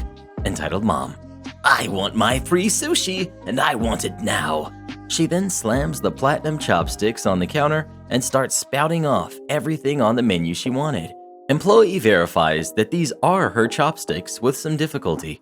Each pair is specifically registered to one person with a serial number stamped on the side. Employee. Will it just be you ordering today? These chopsticks only entitle the person they're registered with to free food. Entitled mom. No, these chopsticks mean I get as much as I want, and I want enough for me and my family. Employee. I'm very sorry, ma'am, but the contract that you signed to get those chopsticks clearly stated that you were only allowed one serving of your choosing at a time. Plus the... Listen here, you snot-nosed brat. I don't care what you say. You're going to give me my free food, or I'll go to your manager and have you tossed out. Serve me now. It's at this point I'm brought into the picture. Employee comes stumbling into my office, tears streaming down her face, and 3 other employees right behind her to quickly relay the story. I'll spare you the rest of the details, as there was some not so clean language spoken between me and entitled mom. But here are some of the highlights. Entitled kid decided it would be a good idea to run around every table and knock over all of the soy sauce bottles, the ones that don't have a lid. Then run over to the drink machine behind the employees only counter and completely soak himself. Entitled mom started shrieking at the top of her lungs that she's going to get what she wants and we're going to pay for her son's dry cleaning before throwing the peppermint bowl beside the register across the room. Meanwhile, dad just stands there like this is all normal and smiles. Before everything was said and done, She managed to not only get her platinum chopsticks revoked, but she was also gifted a lovely pair of matching bracelets by a local police officer. Employee was sent home for the rest of the day with full pay while I took over her spot on that shift. Luckily, the rest of the day went smoothly. Edit. Much apologies for not sharing the rest of the details. Unfortunately, I have to cover my butt in case somebody from corporate sees this. I very much like my job title, and I'd very much like to keep it. Now I really want some Chinese food. Do you guys like Chinese food? And if so, what are your favorite items? Please let us know. Ooh, Chinese food? Hurry up and finish these stories so we can go to Panda Express. Insulting the director is not the best way to make an impression. All names contained herein are fictitious, hence why there are quotation marks around them. Cast. We've got me, quirky creative movie geek. We've got Molly, conniving wannabe actress who is as talented as she is honest. We've got Jason, the producer and actor. We've got Lacey, actress, director, writer, and all-around sweetheart. This story takes place back when Molly was trying to branch out from being an actress into writing and producing. Her self-entitlement ran so deep, she believed if she repeated her lies or half-baked opinions, they somehow magically became the truth or facts. She also expected everyone to accept whatever word salad she spewed at face value. Unfortunately for her, the world does not work that way. As for Molly's job qualifications, her minimal community theater experience as a 20-something circa the mid-1980s somehow translated to her being the second coming of Meryl Streep. Her writing was beyond terrible, bordering on indecipherable. Despite no professional experience as a writer, she did have a knack for making things up. To date, her resume is her best work of fiction. As far as producing goes, unless you count bowel movements, she had zero experience. To set the scene, Molly and I were still on somewhat good terms when this incident occurred. Neither of us had representation, i.e. manager, agent. We would attend networking events together and met people who could potentially lead to employment opportunities. I'm good at talking to people because I speak from the heart and I don't lie. My passion and love for show business is clear, especially to those who have the same interests. I tend to be rather outgoing and am happy-go-lucky by nature. I also have a rather witty sense of humor. I often use it as an icebreaker and have since branched out into doing stand-up comedy. It's a lot of fun. It was at one such networking event where I was a guest of actress extraordinaire, Lacey. In addition to being a phenomenal performer, she was a whiz behind the scenes. This particular occasion was a screening of her short film that had been accepted to a local film festival. I was allowed to bring a +1, so I, rather foolishly, extended that concession to Molly. Never one to miss an opportunity to show off her immeasurable beauty, Molly had, for lack of a better phrase, dressed to impress. She looked like a college professor dressing down to crash a sorority keg party. Picture a late 40s blonde, blue-eyed woman with bad highlights, obvious hair extensions, a pound of makeup caked on, in form-fitting skinny jeans, a midriff-bearing crop top with a button-down overshirt revealing far too much, tottering around in spiked platform hooker heels that gave her diminutive stature a 5-inch boost. Molly stuck out like a sore thumb. She was getting a lot of stares and attention, just not for the right reasons. I was dressed conservatively in my favorite royal blue polo shirt, black jeans, and slip-on patent leather dress shoes. Midway through the screening's after-party, Molly was stewing because I had abandoned her to go off and talk to other people. Her negativity was like a radar laser, and I felt it when she glared at me from across the room. I was in the middle of telling my new acquaintances about my script, a feature-length original comedy, when I saw her approaching. She tapped me on my arm and asked me to join her while she had a cigarette. I politely excused myself and reluctantly followed behind her. I knew I was about to get chewed out. Once we were outside and she lit one up, it quickly became apparent that her nose was out of joint. Molly snarkily, Well, aren't you the belle of the ball? Me, confused. What are you talking about? Molly, I helped get you invited to this event, and you ignore me? Me, Whoa, hold the heck on. 1. You didn't give me my invitation. Lacey did. 2. It's called mingling and networking. You should try it sometime. After all, you're the one with 20 years experience in the business. Molly, don't get smart with me. You know I'm not good at that kind of thing. Cut the crap, Molly. You love attention and always have something to say. Just go start talking to people and make a good impression. She went to say something else, and I just walked away while she stayed outside to finish her cigarette. About 30 minutes later, after finishing my conversation with my acquaintances, all gave favorable feedback on my comedy, by the way. I headed over to the snack table to get a glass of punch. This is where I ran into Jason, the producer and male lead of Lacey's film. This man was gorgeous. He was a beautiful Filipino version of a young Tom Cruise. Jet black, shoulder-length, silky hair, chiseled cheekbones, 8-pack abs, and teeth so pearly white I could almost see my reflection in them. Me. Thanks for getting me an invite, Jason. I've met so many talented people tonight, and they seem super nice. Jason. You're welcome. No, they don't seem nice. They are nice. He hugs me. At the time, I was very single and lonely. It felt wonderful. Me. I just wish more people were like that. Jason. You mean Molly? Me. Is it that obvious? I don't hate her. It's just that she turns every single minor disagreement into an all-out war. Seriously, earlier she took it as a personal affront that I was talking to people who weren't her. Jason. Why do you even tolerate her? It's clear that she only has time for you when it's convenient for her. Me. I care about her. I want to help her. She's my friend. Jason. Some people are beyond help. You ask me. She's just using you. Watch your back. Jason gave me another hug and then went off to mingle with some colleagues.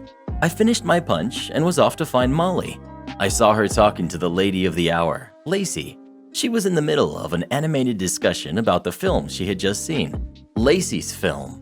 She was making a series of unflattering comments about the entire picture. Lacey listened with her arms crossed and nodded in a way similar to how a mother listens to her kid talk about the first day of kindergarten. Molly. The acting wasn't good. I've been an actress for a long time. I have 20 years experience in theater, so I know a bad performance when I see it. My heart sank when I realized Molly was trash-talking the film she had just seen to its director/leading lady. I approached her from behind. I tapped Molly on the shoulder and tried to get her attention. Me, anxiously. Apologies, Lacey. Molly, can I talk to you for a minute? She didn't even turn around and just put her finger up in my face. At that point, I was done. She dug her own grave and was about to fall in. Unseen by Molly, Lacey winked and gave me an "I got this" look. I casually walked back over to the snack table, which was only about 10 feet away from where they were standing. It was like I was watching a train wreck. I wanted to look away, but couldn't bring myself to. Molly. Sorry about that. Lacey. Quite all right. Molly, condescending. OP feels a little out of place at these events.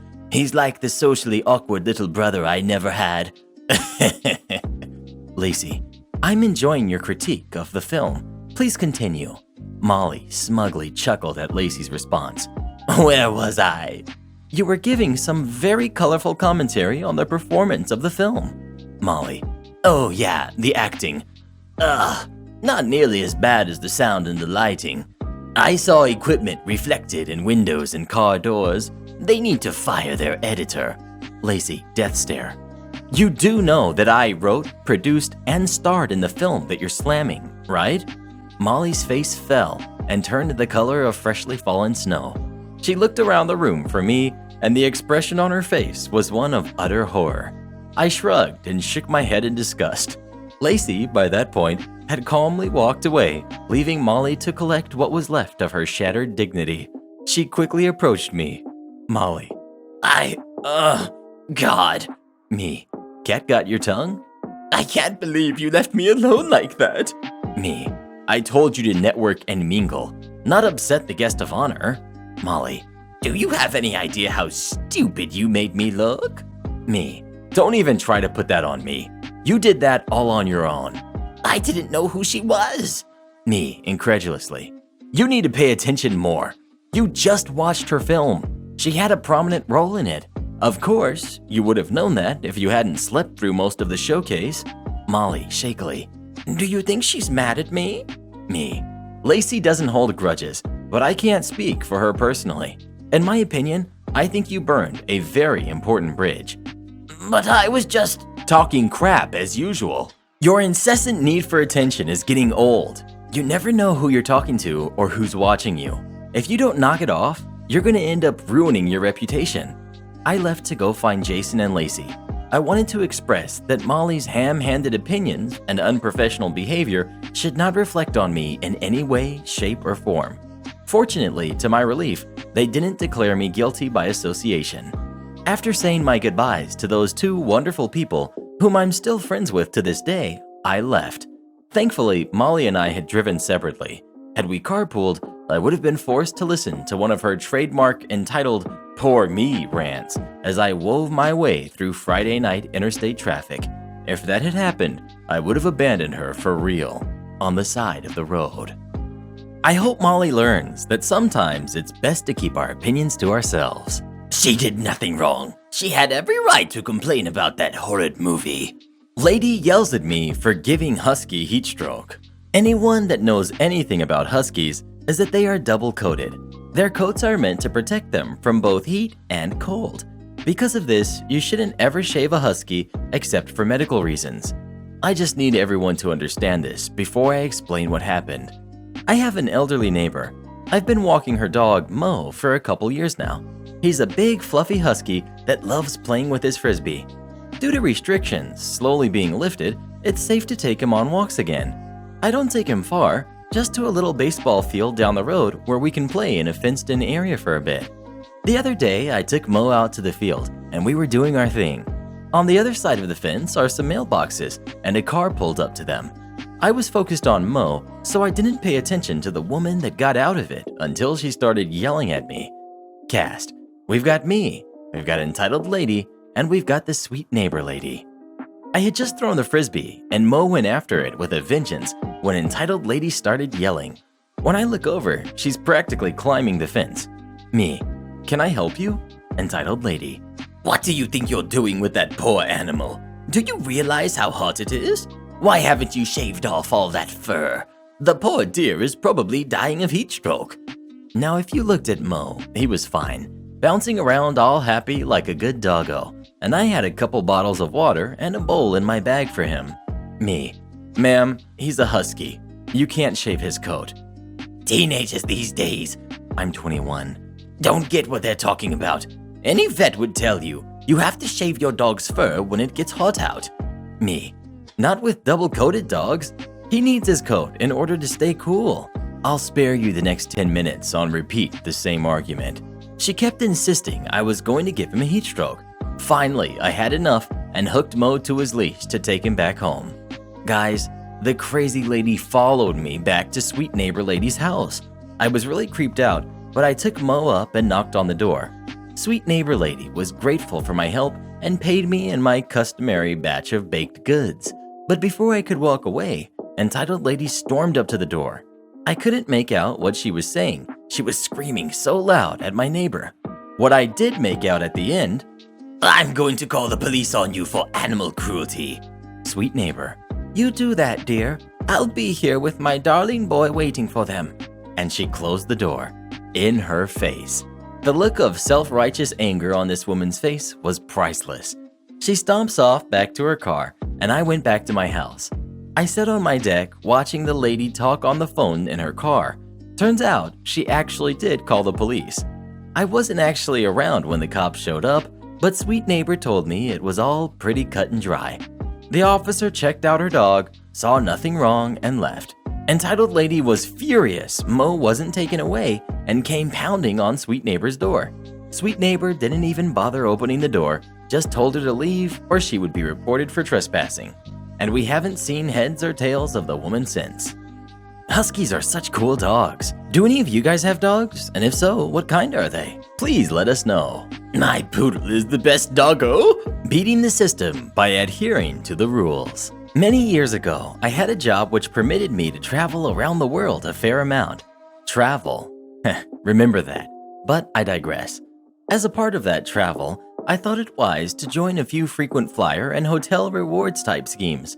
I had little control over my travel plans and frequently would use different airlines and stay in different hotels. Whatever was the cheapest was the rule.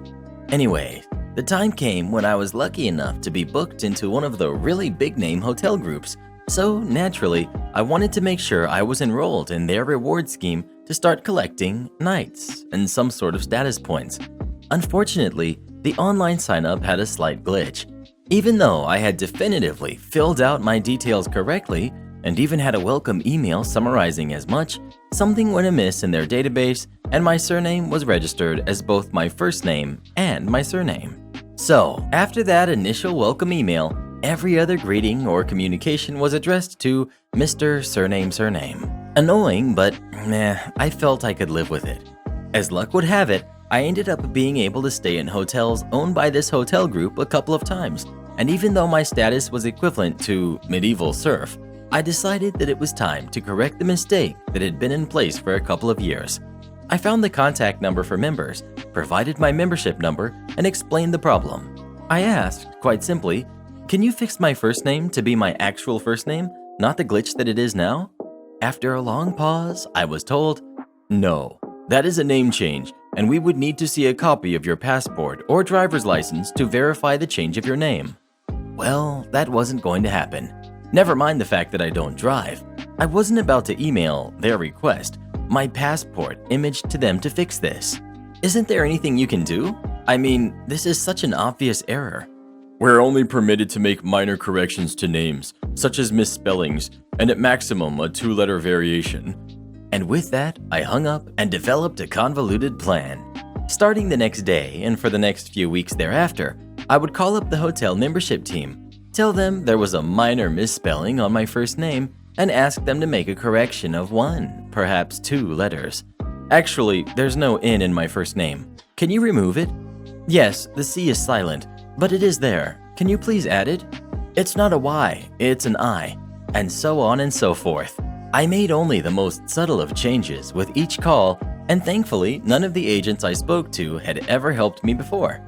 Hooray for large outsourced call centers. It took me about 8 or 9 calls, but eventually I was properly me again. An amusing side effect of these changes is that whenever you make a spelling correction, it reissues membership cards to members. You know, to be nice. For a long time, I had a stack of various bizarre spellings of my name on little plastic cards from this hotel. Every now and again, when checking in, I'd present one or more of these unusual variations, and the staff at check-in would be rather perplexed. I'd summarize the story, and the sympathetic laughs would occasionally result in a room upgrade or other minor perk. Not nearly as impactful as many of the other events recounted in this community, but it amused me greatly at the time. Now that's what I call thinking outside of the box. All he had to do was speak to a manager. Entitled parents must let their brat play my piano. Before we get into this, let me give you a little bit of backstory. I play piano, I am grade 2, and I don't take lessons anymore and learn whatever I want. I also live in a rural area near a beach, so recently quite a lot of people have been coming down even though we are in lockdown, but the road is closed by the police, so yeah. Because of that, people have been stopping in the town square and going for a walk from there. Cast. We've got me, we've got Karen, and we've got Entitled Kid. So basically, I've been playing the piano in the town square to give everyone some music because they couldn't go to the beach. Everything was going very smoothly until a little kid ran up to me and asked if she could play. I told her that she couldn't play and asked her politely to stay 2 meters away because she didn't have gloves or a mask. She then ran away. 5 minutes later, I noticed a Karen walking straight at me with her kid with a smirk on her face next to her. She didn't have gloves or a mask. The conversation went as follows. Karen. Hi. Me. Hi, could you please keep at least 2 meters away? Why? Because of the sickness? But that doesn't exist. It's just a lie to keep us all inside. Me. It does, miss. Now keep your distance. How dare you speak to me like that? You must let my daughter play your piano. Me. What grade is she? And where are her gloves, or yours for that matter? She doesn't need gloves to play the town piano, and you aren't wearing any either. Now get off so my angel can play, or I will get the cops from down there to arrest you. Me. Firstly, this is my piano. You can see the trolley I used to bring it down here tied over to that tree. Also, gloves make it harder to play, and no one else is going to be playing this piano. So go away." The Karen starts letting her daughter up onto the seats and starts trying to push me off. Me: "Let's make a deal. I will tell you how to get to the beach for £5, but your daughter doesn't get to play." Karen, suddenly very excited: "Okay, dear. You won't get to play the piano today, but you get a day at the beach, okay?" Me: "Pass the money." Karen passes the money. I then started to give her directions to the next village across. Karen: "Thank you." The Karen then walked away, clearly smug and probably thinking of the great day she would have at the beach. I started to wheel away my piano, knowing full well that there was no other way to get to the beach and that I had made money easy. Thanks for sticking around and reading. Have a great day. Speaking of the beach, are any of you planning on going to the beach soon? Or do you try to stay away from the beach? Please let us know. I love going to the beach and stealing things from people. Fine, let her blow up the microwave. I was just thinking about this the other day.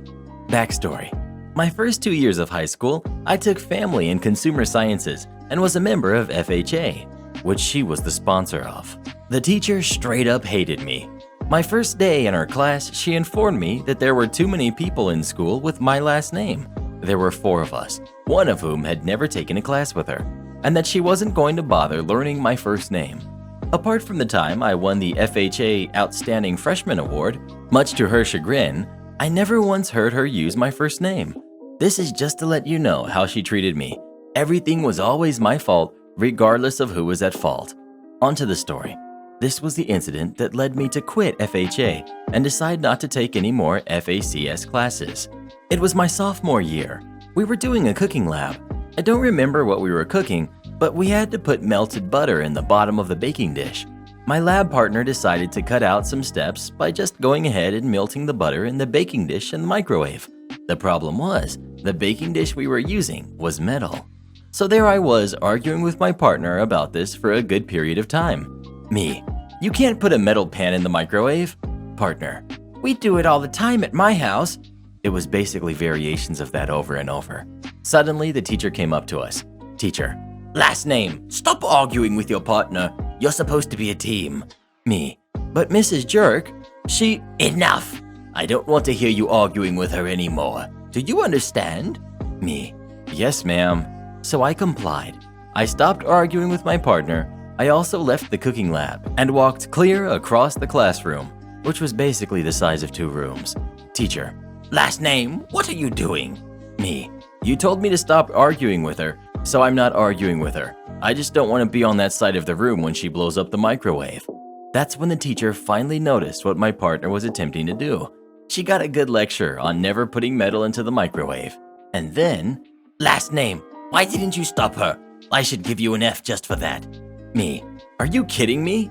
And I got up and walked out of the room.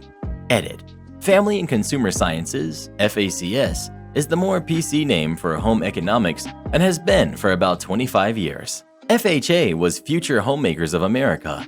It changed its name after I was out of the organization, but while I was still in high school, to FCCLA, which is Family, Career, and Community Leaders of America. I didn't tell the principal because he already knew she was a bully, but she was tenured, so there really wasn't anything he could do. And let's just say the superintendent and I weren't on great terms. Have any of you guys ever had a teacher who was a real jerk? If so, what did you do about it? Please let us know. You students need to stop complaining about your teachers. They only want what's best for you. Go ahead and do a chargeback, but you won't be getting a refund. Okay, I will. A couple of years ago, I ordered an express parcel delivery from the UK to the USA via one of those third-party parcel shipping companies.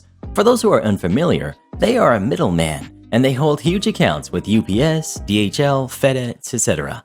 They then offer cheaper parcel rates and pass some of this discount on to the customer. So I ordered an express 48-hour delivery with one of these delivery companies for my 2 parcels to the USA.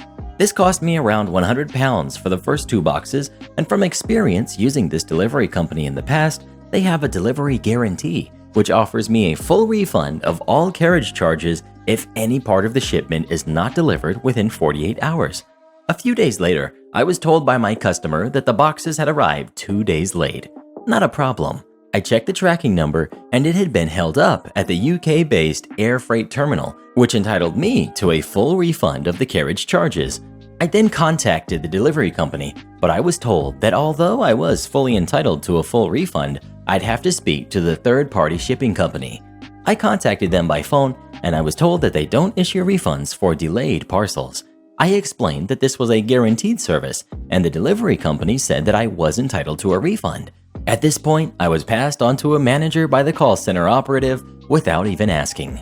The manager was very obnoxious and wasn't bothered that my parcel had been delayed. In his opinion, I shouldn't expect it to get there on time when I had paid such a low price.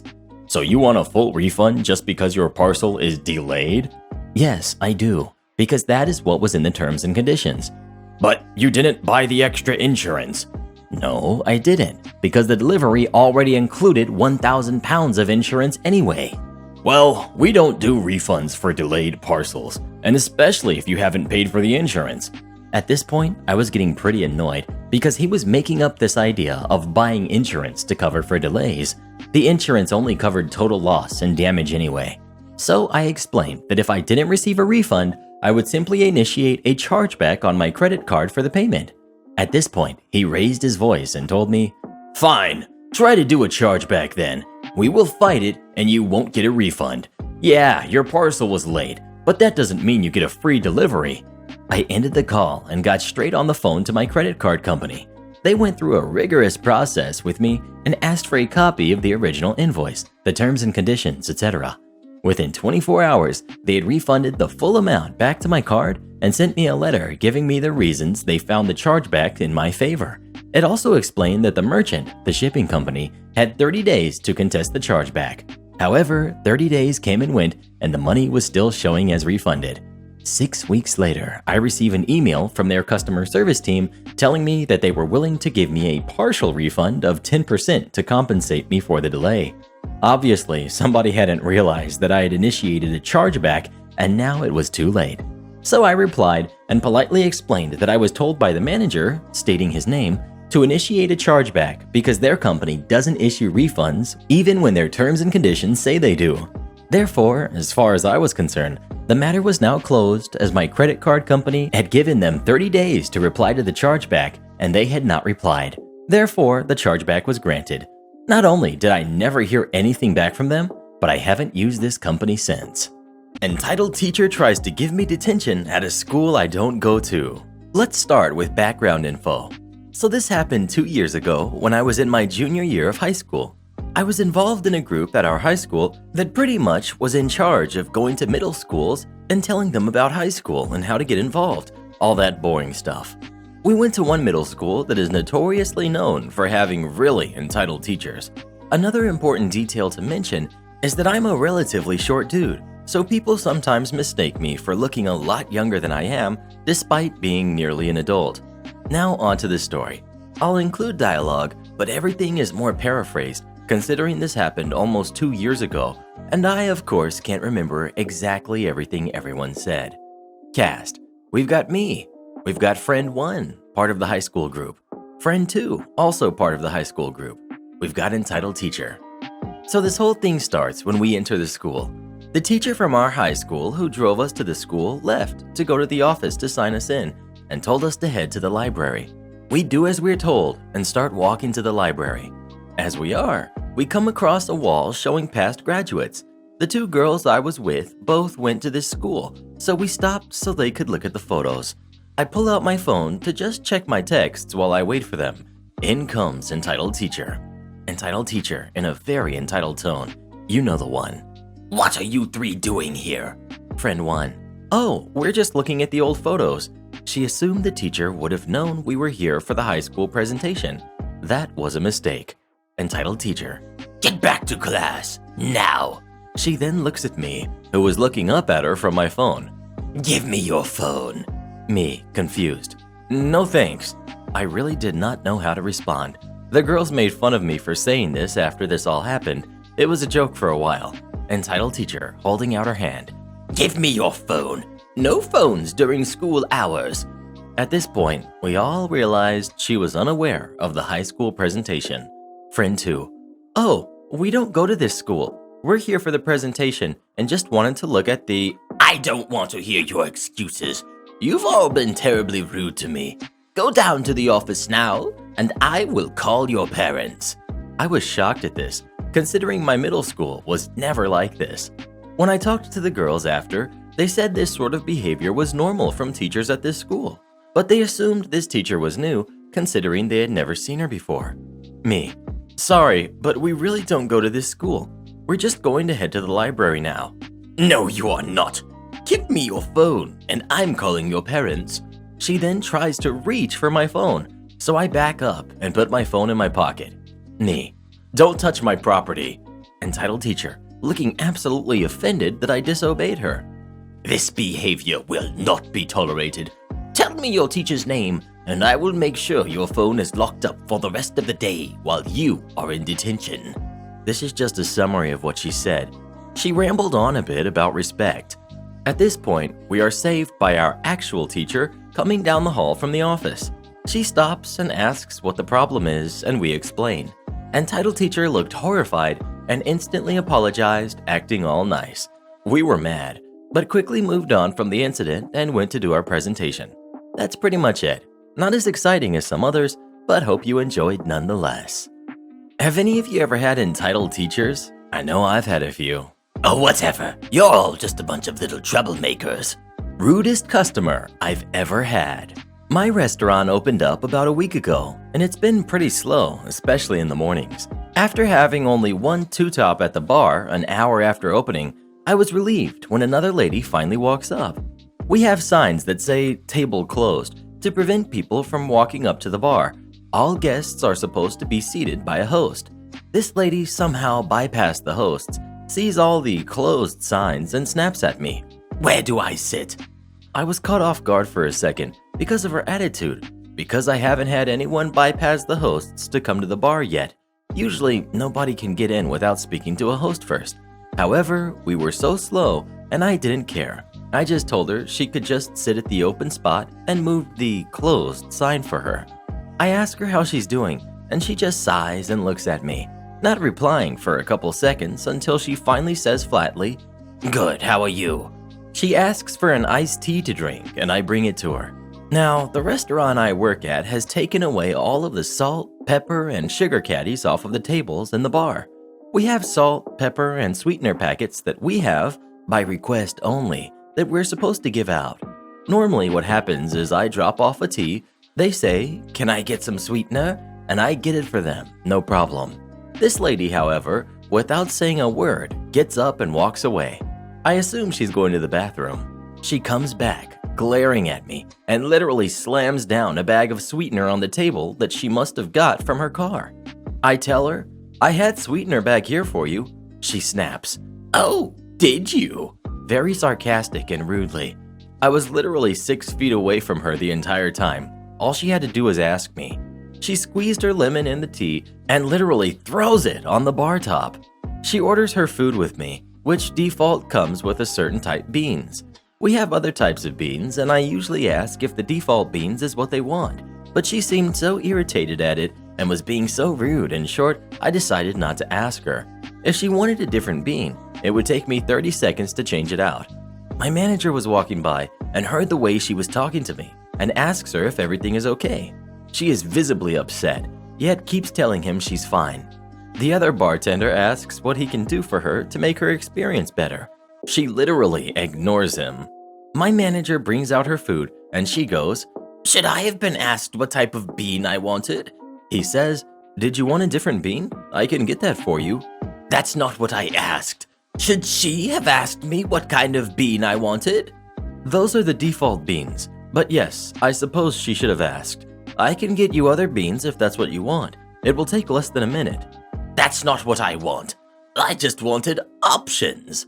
Her tone is very belligerent and hostile throughout the whole exchange. Since there's nothing he can do for her, he walks away.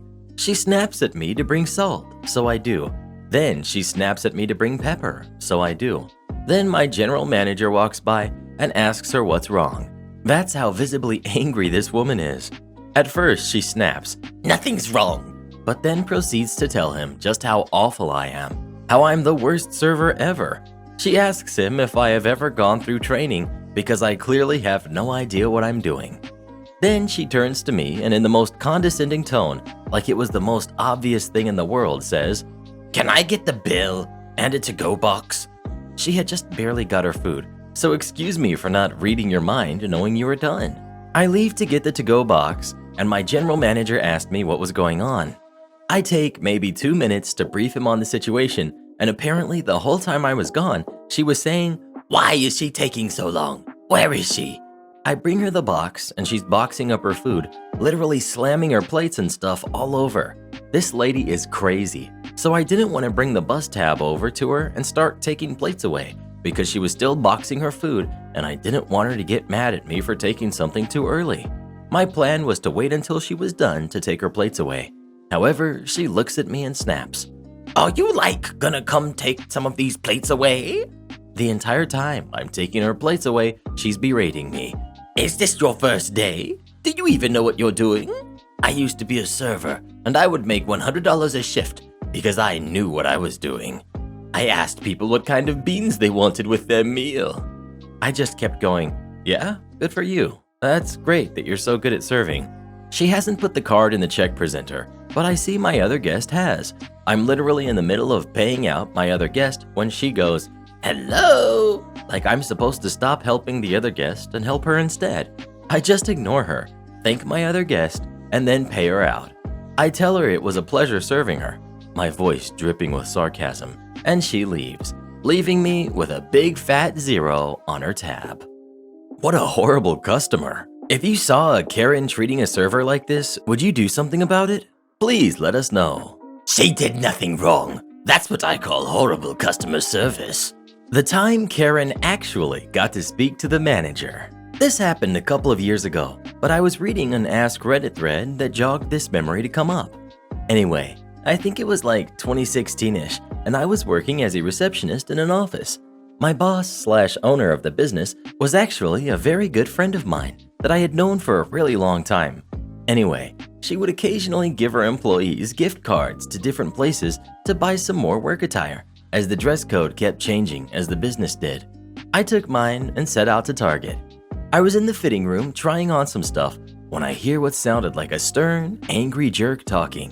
When I come out, it is in fact a stern, angry jerk talking. She's standing with, who I assume is her daughter, in front of a mirror that was in the hall of the dressing room areas, but not in the room itself.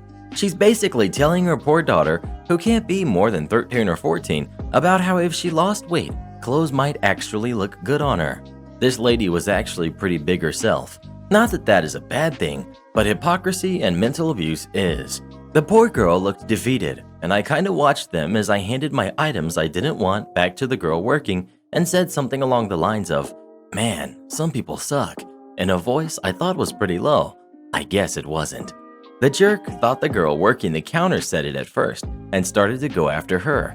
I told her I said it because that girl didn't know me and didn't need to lose her job over me. I mean, I'm sure you can guess what happens next. She wants to speak to the manager. I try the whole, "I don't work here" thing, but her rebuttal is that I obviously do. I'm obviously here on my day off and should still be reprimanded for being rude about a customer to my little friend. Not that I wouldn't be friends with the girl working there, she seemed lovely, but we had never met before, to my knowledge anyway. I'm about to tell her that when a new idea dawns on me. "Yeah, you can talk to my manager," I tell her, getting my phone out. "I just have to call her because she isn't here today." Entirely true. My manager was at home that day getting ready for a party I was later attending at her house.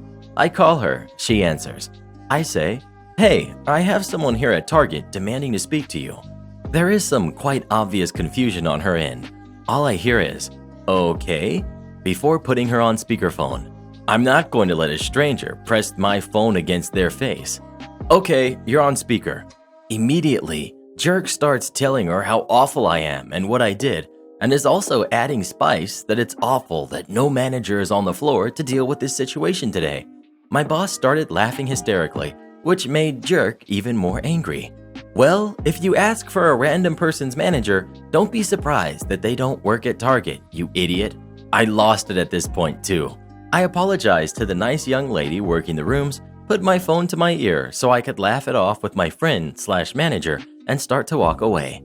Of course, Jerk is still yelling at me because I'm awful, and I see what I assume is an actual manager coming over to the rooms. So I tell my manager I'll call her back and head back to see what lies she tries to spin, and also to try to make sure she doesn't accuse fitting room girl of anything. Lo and behold, she was trying to blame that girl and started yelling about that jerk, me this time, coming back, and I should be punished too. Luckily, the manager saw me and immediately says, "I've never seen her before in my life. She doesn't work here." Angry lady says she can't deal with her lies anymore, grabs her poor, embarrassed, beyond all reason daughter, and is walking away. The manager apologized to me and the employee, but it's not like I ever blamed him. He was super kind.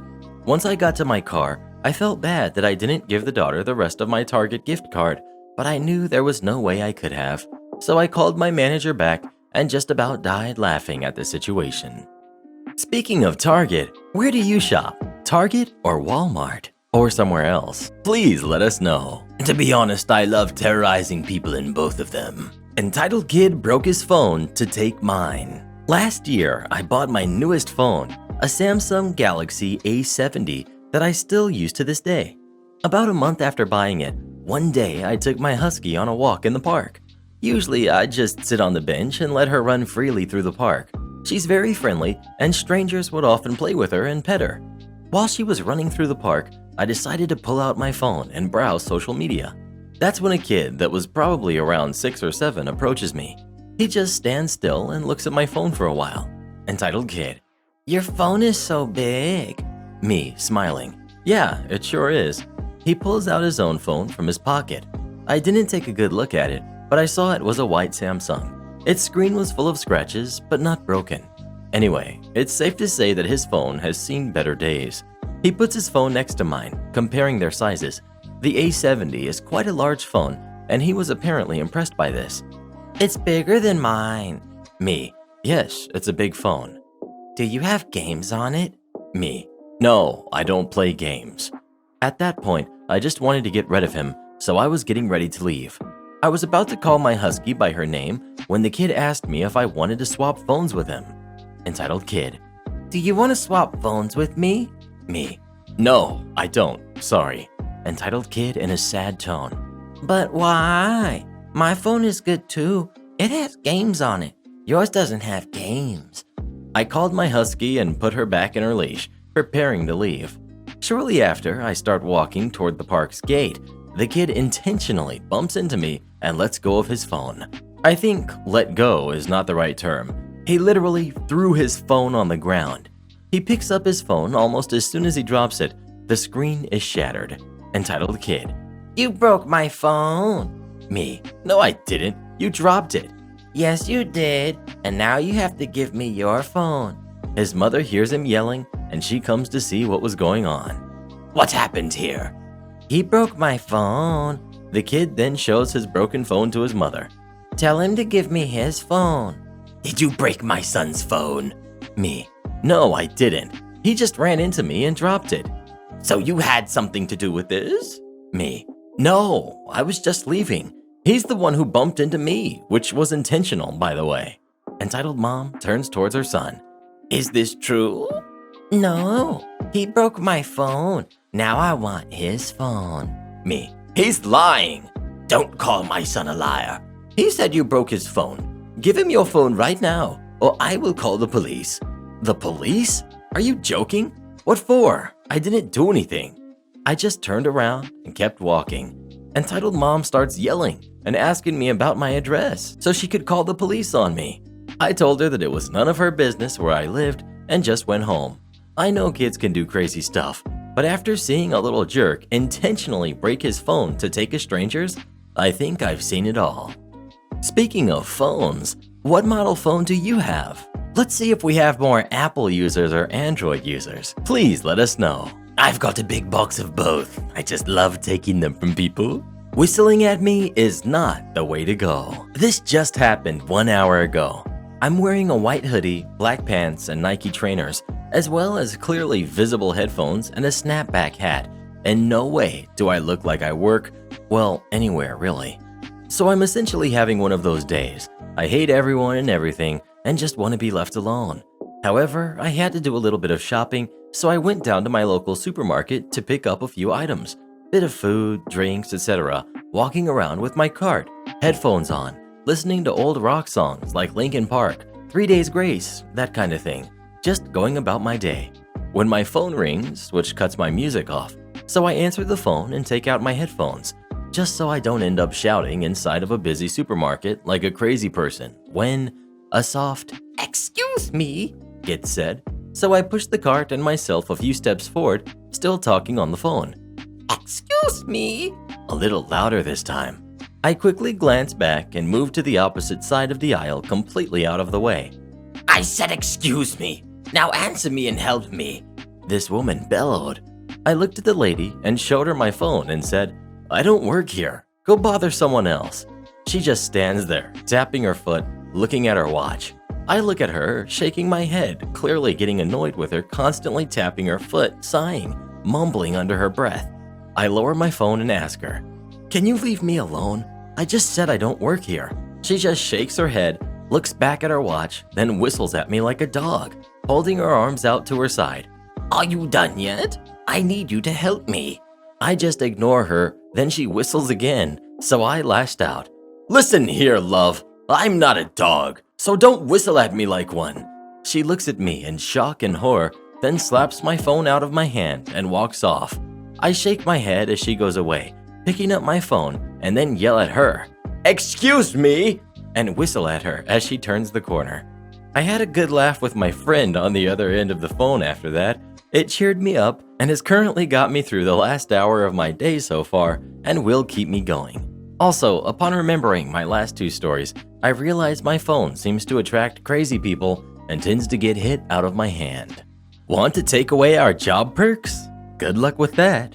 The company I was working for had a fair number of people that traveled almost exclusively. So while it was a fairly small company at maybe 100 people on staff, across everyone, I'd guess we would have about 12 to 15K nights in a hotel and over 1 million flight miles per year.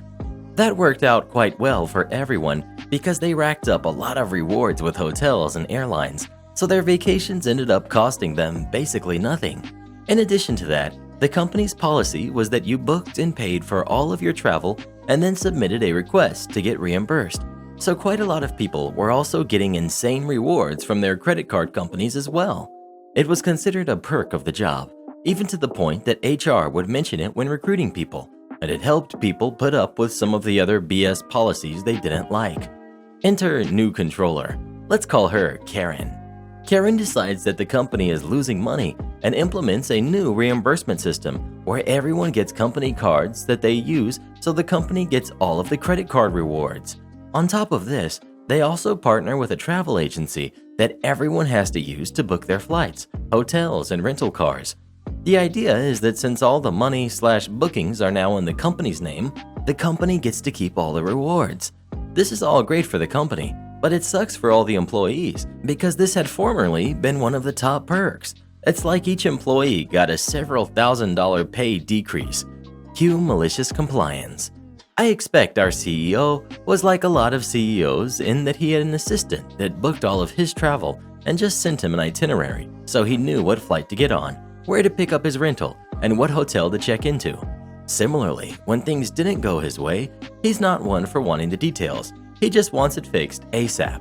So the admin assistant started following the procedures to the letter. CEO ends up getting stuck with crappy cars, crappy hotel rooms, and stuck in coach class because the system either has limits on what choices can be made or wants to use reward points to book, and you can't use those types of rewards for the flights, hotels, etc. that he's used to. Additionally, when he'd run into problems, he'd call his assistant and she'd tell him she would have to call the travel agent to see what's wrong, and this would invariably occur outside business hours, so it'd take a day to get an answer.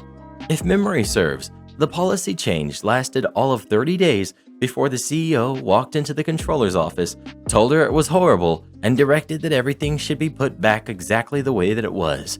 After that, I know at least a handful of people that ended up taking the CEO's assistant out for dinner/drinks as a thank you for helping to get things back to normal. Speaking of hotels, what's your favorite hotel to stay at? Please let us know. I only stay in the Hilton, but you can stay in the Motel 6. I heard they leave the light on for you. Karen screams at my mute friend. We've got me. We've got Kay, my close friend. She's mute, yet sweet. She knows sign, but carries a notepad to write on in case someone doesn't know enough sign language. We've got the mom, the Karen of the story. Large, loud, and rude. We've got the son of Karen, a quiet little punk who I wanted to punt across the store. So, my friend graduated just a few weeks ago. I decided to celebrate her graduation by taking her to a GameStop to grab a game she liked. When we got there, it just so happened to be the last one on the shelf. There were more people there than I expected, so we had to weave around a bit to grab the game she wanted. She grabbed it and went for the counter, when suddenly, a Karen stepped out of nowhere and slammed into my friend, knocking her down. Karen, Watch where you're going. I could have been hurt. friend, tries to sign some apology or something to her, but she starts yelling again. What are you doing? Aren't you going to say sorry? I almost knocked into my son. Me, hey, take it easy, she's trying. She's mute. Mute? What do you mean, mute? Me, it means she can't talk. She knows sign language, but that's it. The Karen huffed, and her son snatched the game from where friend had dropped it when she fell over. Me, hey, give that back, please. I'm getting it as a present for her. Well, you can just get another one. My son wants it, and he deserves it more than some little brain-damaged girl. Me, brain damage? What exactly do you mean? It's obvious there's something wrong with her brain if she's mute like that. With that, she waddled off to the storefront, the little punk in tow. I just took friend off to get ice cream to calm her down. Sometimes Karens will do crazy things to get the video games they want. Speaking of video games, what's your favorite video game of all time? Please let us know. Oh, my son just loves Fortnite, but I prefer CSGO. Neighbor calls the SPCA on us twice.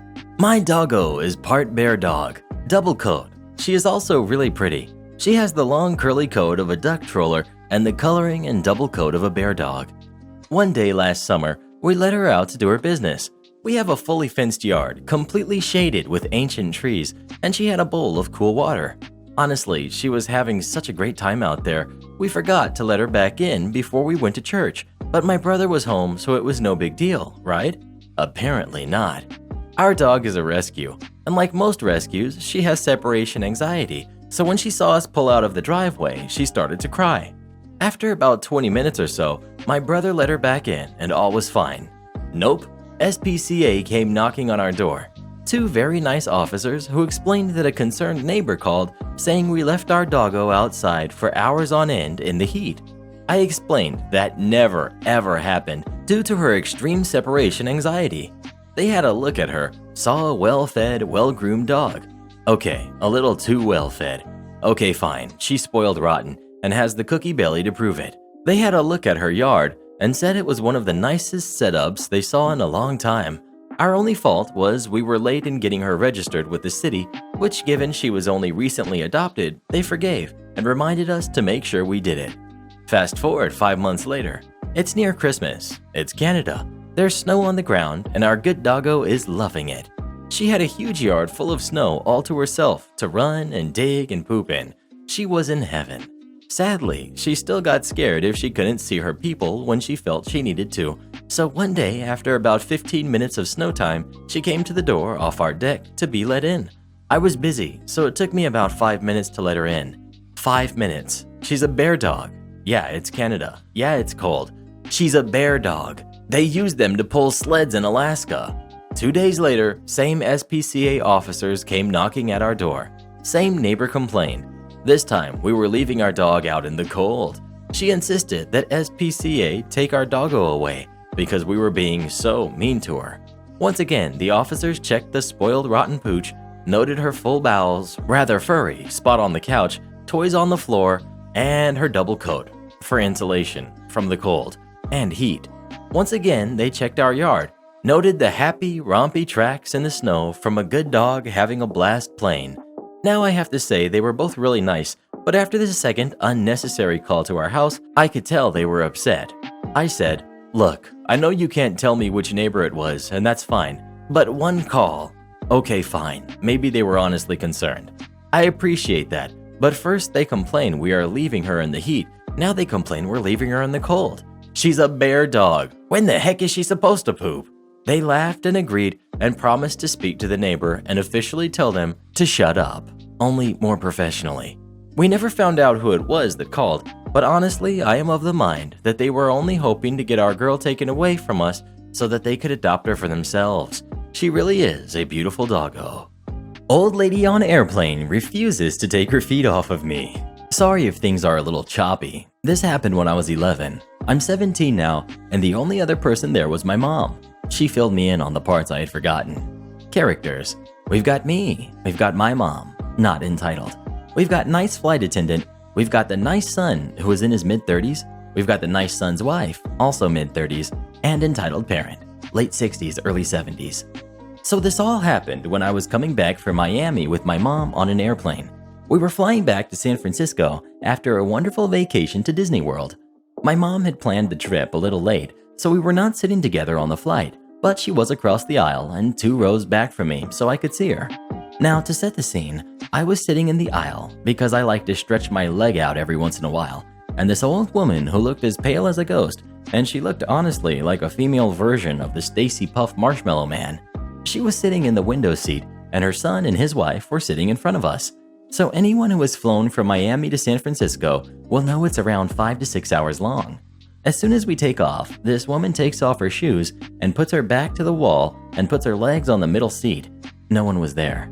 Now this really disgusted me because her feet reeked, and to top it all off, she had put her feet against my leg. I was silently freaking out because being 11, I had absolutely zero idea what to do. I didn't want to ask her to move because I thought that would be rude. My mom always told me to be nice to people and not point out things that grossed me out. So internally, I was screaming. About 20 minutes into the flight attendant started coming around asking what drinks people wanted and if they wanted one of those little portable TVs they have on planes. When she asks what drink I would like, I look at her and just pointed at the lady's feet. The following conversation ensues. Nice flight attendant. Ma'am, please put your feet down. Entitled parent. Oh, I'm sorry. I just need to keep them elevated until my Advil kicks in. You see, my back hurts sometimes when I fly, and I just need to stop the pain. Flight attendant. Ma'am, if this was going to be an issue, you should have taken them earlier or have gotten your own row. Now please take your feet off of him. I can't. The pain is unbearable. Mom, from the other row, stands up and walks over. What's the problem over here? She then noticed the lady's feet. Excuse me, please get your feet off of him.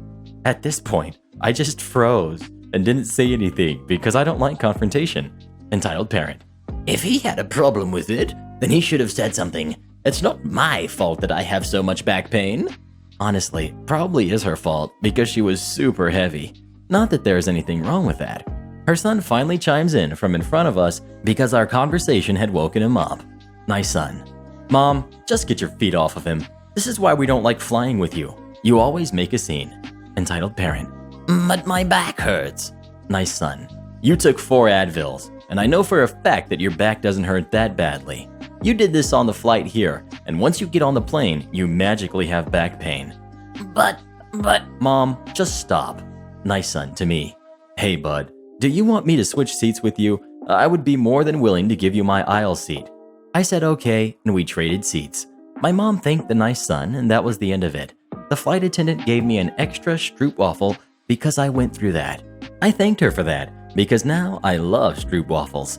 Once we get off of the plane and we went to get our luggage from the carousel, my mom and I saw entitled parent, nice son, and nice son's wife arguing about something, and I swear I heard nice son say something about how this was the last trip they were taking with entitled parent. I do feel bad if she was truly in pain, but if she knew it was going to happen, then she should have done something beforehand. Karen thinks my sons are yard workers.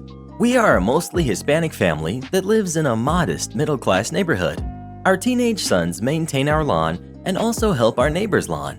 She is a single mom and ER nurse and appreciates the help.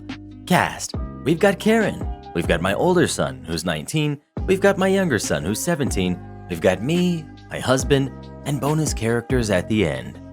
My sons had noticed a few times that there is a woman in a silver Lexus that rolls past our house a few times when they've been out there. She basically just pulls up in front of the house and idles in the middle of the street, staring. Finally, one evening, she worked up the nerve to roll down the window and speak with them. The first time, Karen. Hello, I saw you boys doing the yards and wondered if you could do mine too. Older son. Possibly. Where do you live? Karen. I live in 3 miles away, much more expensive neighborhood. Older son. I'm sorry, ma'am. We don't have a truck and the lawn equipment won't fit in my car. Okay, thank you. No problem. Bye. A couple of weeks later, Karen rolls up again. Hello, I saw you boys doing the yards and wondered if you could do mine too. Older son. I'm sorry, ma'am. Like we told you last time, we don't have a way to transport our lawn equipment. Also, this isn't really a business. We just do it in our spare time to help out. Karen. Well, how did you get it all here? Younger son. We live here, and we do our neighbor's yard as a favor. You live here? Let me speak to your master. Older son. You mean our parents? No, your owner, boss, whatever. Younger son comes inside to get me and relays what's happening. I'm still a little disbelieving and think he surely misunderstood. Older son just ignores her while she waits and he resumes yard work. Me. Hello, ma'am. How can I help you? Karen. I need to talk to their owner. Points at my sons. Me. I'm their mother. What is the issue? Who is their owner? I want to speak with them. Me.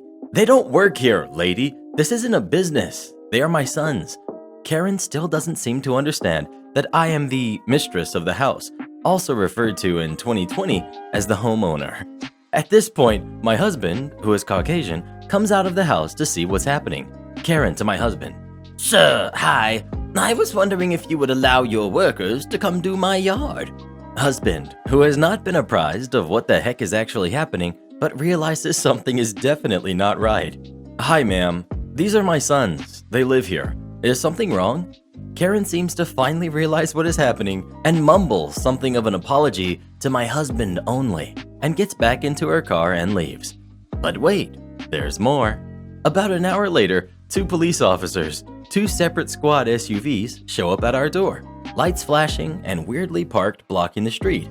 My husband answers the door and the officer explains to him that they got a complaint that there was a burglary in progress. My older son provided them with her vehicle description and license plate he was smart enough to note, sensing she would be trouble. The officers explained that they have gotten several neighborhood watch calls about her. Apparently, she often drives around the neighborhood trying to hire handyman and lawn workers for cheap. Do any of you guys cut your own lawn? And if so, do you enjoy doing it or do you hate it? Please let us know. She did nothing wrong. She was trying to give them a job. Entitled Boss Demands Babysitting. So this is a story from a few years ago. I had just graduated from college and had just landed a degree in my field of study. One side note, I was the youngest employee at the company by about 2 years, 26 male. And although I didn't know it at the time, I was secretly being paid less than the people I graduated with. I left college 2 years early. Story time. We've got Entitled Boss, we've got Entitled Kids 1 and 2, and we've got me. So I had gotten the job about a week earlier and was just starting. I was single at the start of this and taken at the end. It was about 4 p.m. when my boss walked up to me as I returned from the printer. Entitled Boss. Hey, OP, I have an emergency. My babysitter just canceled. Could you maybe cover? Now, I listed that I was a babysitter through college to make cash, so that combined with me being the youngest probably made him come to me. Me. Sure? I had just worked there for a week and didn't want to upset my new boss. So he drove me back to his place and I met his kids. They were 7 and 5. They hadn't had dinner yet and they said they would be home in 5 hours. Now, I have babysat many kids in my life, but these kids were in the bottom 10%. Fighting, yelling, making a mess, everything really. They didn't respect me as an authority figure, which is important when looking after kids. My boss came home, didn't offer to drive me home, and didn't pay me immediately, saying, "It'll be on your paycheck." I went home. This would happen frequently over the next month. I probably babysat about 2 nights a week. It was choking my social life. Then I saw my paycheck. Nothing. No raise, no extra cash, just the money I got in my contract, about $3,500. My coworkers were making $4,000. I walked into my boss's office for this conversation. Me, hey boss, you said that I'll get extra cash for babysitting on my paycheck.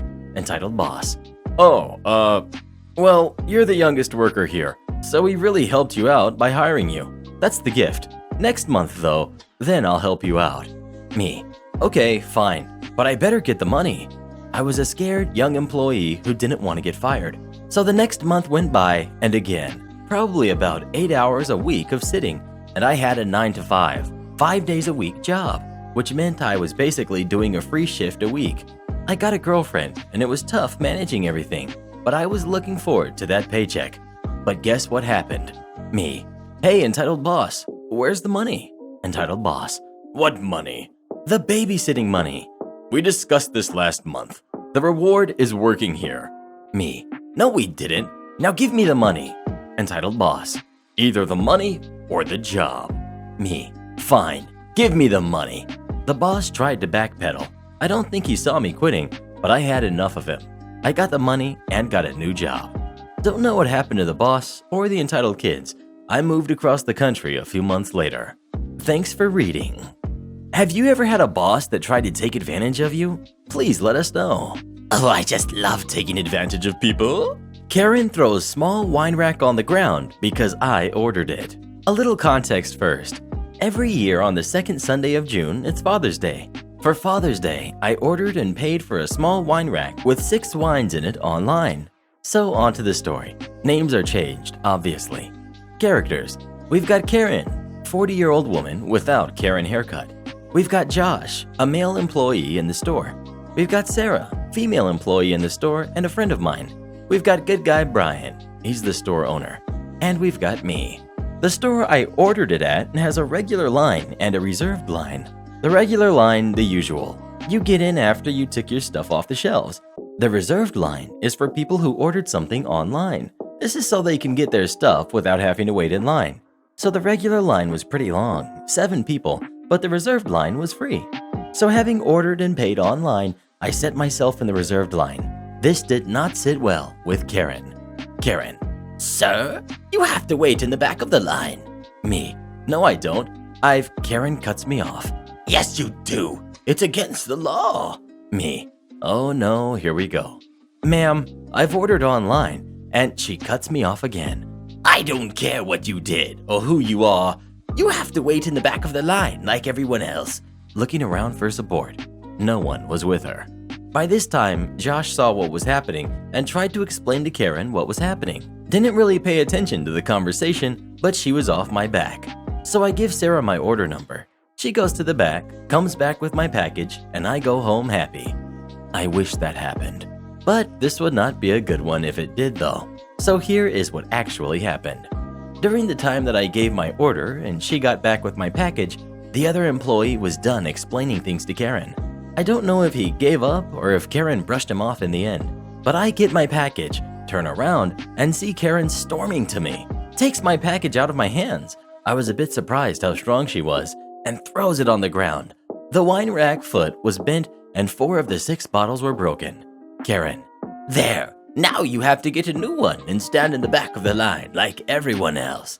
me, dumbfounded. Sarah, what the heck? Takes phone. Yeah, Brian, can you come to the counter? We have a situation. Karen, Well, what are you waiting for? Go get your stuff and get in the back of the line. starts to go back to her place. Me, what is wrong with you, lady? Karen, What is wrong with you, young man? You cannot cut in line. It's against the law. meanwhile, Brian arrives. Brian separates us both and gets our statements. Apparently, according to her, I cut in line, and when she was stopping me, I threw the wine rack at her. Then Brian goes away for a second to check the camera footage. No change in Karen's face though. Comes back, and the following conversation goes like this. Brian, ma'am, I'm going to have to ask you to leave the store. Karen, Why? I didn't break the law. He did. pointing at me. Why should I leave? I haven't even paid for my stuff. Brian, please leave the store or police will be called. Call them. They will say I'm in my right. Brian sighs, takes out his cell phone, and dials the police. A few moments pass by and the police come. Take statements from me, Karen, and Brian. Karen lies again about me throwing the wine rack. Police go to the back of the room for the camera footage, come back and escort her in cuffs to the police car. The whole time she was yelling, This is against the law. I was in my right. You can't do this. What about him? one of the police officers comes over and, Technically, what she did is assault. do you want to press charges? Me, heck yes. Then lets me sign a paper with my statement and wishes me a happy day further. The owner of the store replaced the wine rack with another one they still had in the store, but this one was with more expensive wine. Mine was €80 in total. This one was €95, but didn't charge me for the extra €15. Speaking of lines, what was the last line that you had to stand in? Mine was at Walmart. She was right. He should have just gone to the back. Karen tries to use my mother to get free breakfast. Cast. We've got Karen, awful, entitled, nosy woman. We've got Karen's daughter, not entitled at all. We've got my mom, we've got my dad, we've got me. We've got the manager, and we've got the waitress. Me and my parents like to go out to have breakfast every Sunday, and on this particular day, we were in one of our favorite restaurants located in a mall without suspecting what was going to happen. My mom ordered a club sandwich, and just before she took the first bite, she noticed something was out of place. Among the salad was a blue wire, the kind that is wrapped in plastic and used in bread bags to keep them closed. She quickly called our waitress and explained the situation in a very discreet way. The waitress apologized, took the plate away, offered to bring her a free courtesy dish, and said she would talk to the manager. Thinking back, maybe the word free was what made Karen notice us. Right next to our table was a woman, Karen, and her daughter. When the waitress went away, Karen suddenly began to talk to us. Karen, That was awful.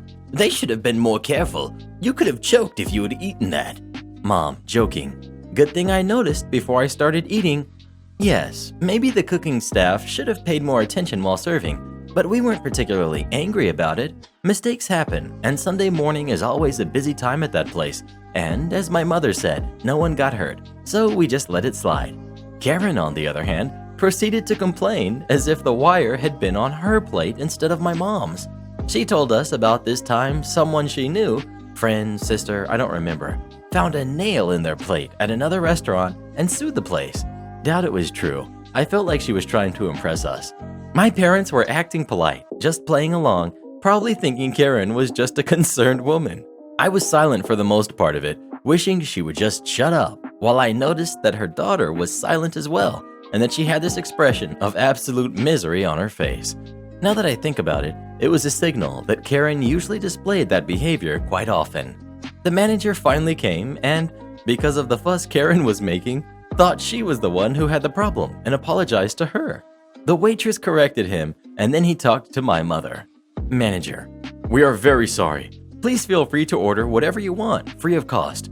Mom, I'd like to have another club sandwich, please. Karen, No, you should order something more expensive. They committed a mistake. You deserve it. Karen's daughter, quietly. Mom, please stop. Mom, getting mad at Karen. A club sandwich is fine, thanks. The waitress and the manager retired. We thought that was all, but we were wrong. Karen still complained about what had happened, and, in a not-so-quiet or discreet manner, basically said that my mother was stupid for not taking an opportunity when provided. Karen, If it had been me, I would have sued this place for endangering my life. Karen's daughter, slightly raising her voice. Mom, please just stop. That didn't even happen to you. Eventually, the waitress came back with my mom's sandwich, and at that point, my dad and I were angry and wanted to tell Karen to stop with her complaining and bad-mouthing, but my mom insisted we ignore her and tried to enjoy our breakfast the best we could. Karen and her daughter finished eating and finally went away. We sighed with relief, thought that this was over and we would have some peace, but no. Again, we were wrong. Waitress to my father, shyly. Excuse me, sir. Could you come with me, please? Dad, is there something wrong? We just need to clear a misunderstanding. Dad, if this is because of my wife's incident, there's no problem from our part. We understand it was an accident. Do not worry. Waitress, looking extremely embarrassed. Yes, it is because of that. There's this woman at the cashier claiming to be her sister and requesting a null bill for herself in your behalf. My dad practically stormed out. My mom asked me to follow him, and so I did, just in time to see Karen yelling at the cashier, a young woman, and the manager trying to calm the situation. Karen: My sister and I have agreed to sue this place because of your irresponsibility. You put a piece of wire on her plate and still want me to pay for my meal? Dad: That's enough. You've been disrespectful to my wife and the ladies, the waitress and the cashier. You are the worst kind of person and are in no way related to us. Stop lying and pay your bill already. My dad is the kind of person who rarely gets angry, and when he does, he gets extremely serious. So I was really surprised to see him like that. I want to clarify that he isn't a violent person, but I had never seen him yelling at someone like that before. I also noticed that Karen's daughter was crying right behind Karen, talking on her cell phone, and I couldn't help but feel sorry for her because honestly, she did nothing wrong, and her only fault was having Karen as a mother, something that she couldn't have chosen. Looking back, I wish I had approached to tell her I knew none of this was her fault, that I noticed she tried to calm her mother and we didn't blame her for anything. Meanwhile, another waiter arrived with the mall's security. They made sure Karen paid her bill, then escorted her outside, with her poor daughter following from afar. The manager apologized again, and because of the incident with Karen, canceled our bill. Despite this, my parents and I agreed to leave half of our total bill as a tip because the staff was in no way responsible for our bad experience and they suffered from it too. Still, I doubt we will return to the same restaurant out of embarrassment. Have you ever found anything strange in your food?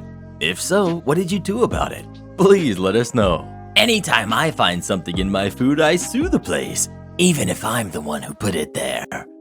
You can't name your kid after my dog. My brother, 39 male, recently had his first kid with sister-in-law. This is the story of why my sister, 37 female, stopped talking to everyone for over a year, all over a name. Note, this takes place between the summer and winter of 2018. A few weeks after the gender reveal, my brother and sister-in-law decided to release the name of their unborn child, Bella, changed for privacy. My sister immediately went ballistic because she has a dog named Bella and said it was completely despicable that my brother was going to name his kid after her dog. Now, she does have a habit of being extremely dramatic, so our family initially just ignored the drama. Unfortunately, my sister also has a reputation of being a very persistent drama queen. She started calling everyone in our family to restate how awful our brother and sister-in-law were for naming their kid after her dog, etc. Family, trying to avoid the drama, gave non-committal comments and grunts as responses. But my grandmother agreed wholeheartedly, and nasty comments followed. Eventually, I was asked to comment, and I told her that she was being completely ridiculous. No one was naming their kid after her dog. They just happened to have a similar name. No, the actual names were slightly different, but were shortened to the same nickname. But how are we going to tell the difference? If I call my dog, I don't want my niece coming along. I told her the dog was extremely old and the problem wouldn't last forever. Yes, I know, that was rude of me, but I was entirely over this BS, and she just went off the deep end. She ended up messaging my pregnant sister-in-law. The following conversation took place. Sister: You need to change the name. You are being so selfish. Just change the name. Sister-in-law: Look, sister-in-law, I am letting your brother name our kid. He has had this name picked out for years. I personally really like the name. I don't mind our kid having the same name as your dog. It's not that big of a deal to me. We can call our daughter by her full name when your dog is around. Sister: So, are you going to tell your daughter you named her after my dog? Sister-in-law: She isn't being named after your dog. She just has a similar name. Sister: This is ridiculous. If you don't change the name, I want nothing to do with you and my brother moving forward. Note this comment. So time moves on. This name thing became a funny joke between my mom and I. Eventually, my sister got a second dog and named her Jane. So I made a joke post on social media saying, I am so excited for my new niece, Bella Jane, to join the family. My sister flipped, and aunts told me I was being mean. I just laughed. Am I the jerk? Anyway, the day arrives. My sister-in-law is being induced. I happened to be in town at the time, so my mom and I went to the hospital to bring sister-in-law and brother some goodies and spend a bit of time with them before she entered active labor. I was excited. I posted a picture of me laying on my mom's lap and said, "Come on, Bella, we're waiting." I didn't really think it through. My sister-in-law and brother didn't mind me posting it, but my sister immediately started calling everyone, saying that she can't believe she wasn't told. Why wasn't she invited to the delivery, etc.?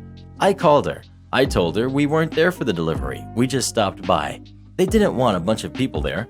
It turned into my sister texting my sister-in-law, who is in labor, about how she is disgusted that she wasn't invited, etc. My sister-in-law commented that it is just her and my brother for the delivery and that we were leaving soon. She also reminded her that she had said she wanted nothing to do with them if they didn't change the name, and they didn't change the name. Anyway, my sister ended up blocking everyone on social media and posted, "I'm tired of finding stuff out on Facebook. I'm unfollowing everyone." And for over a year, she refused to talk to anyone except for my grandmother, ignored all calls and texts, and refused to come to family functions. In fact, she's only recently started talking to me again because of what's going on and me being a healthcare worker. She still doesn't acknowledge her niece. So that's my entitled sister.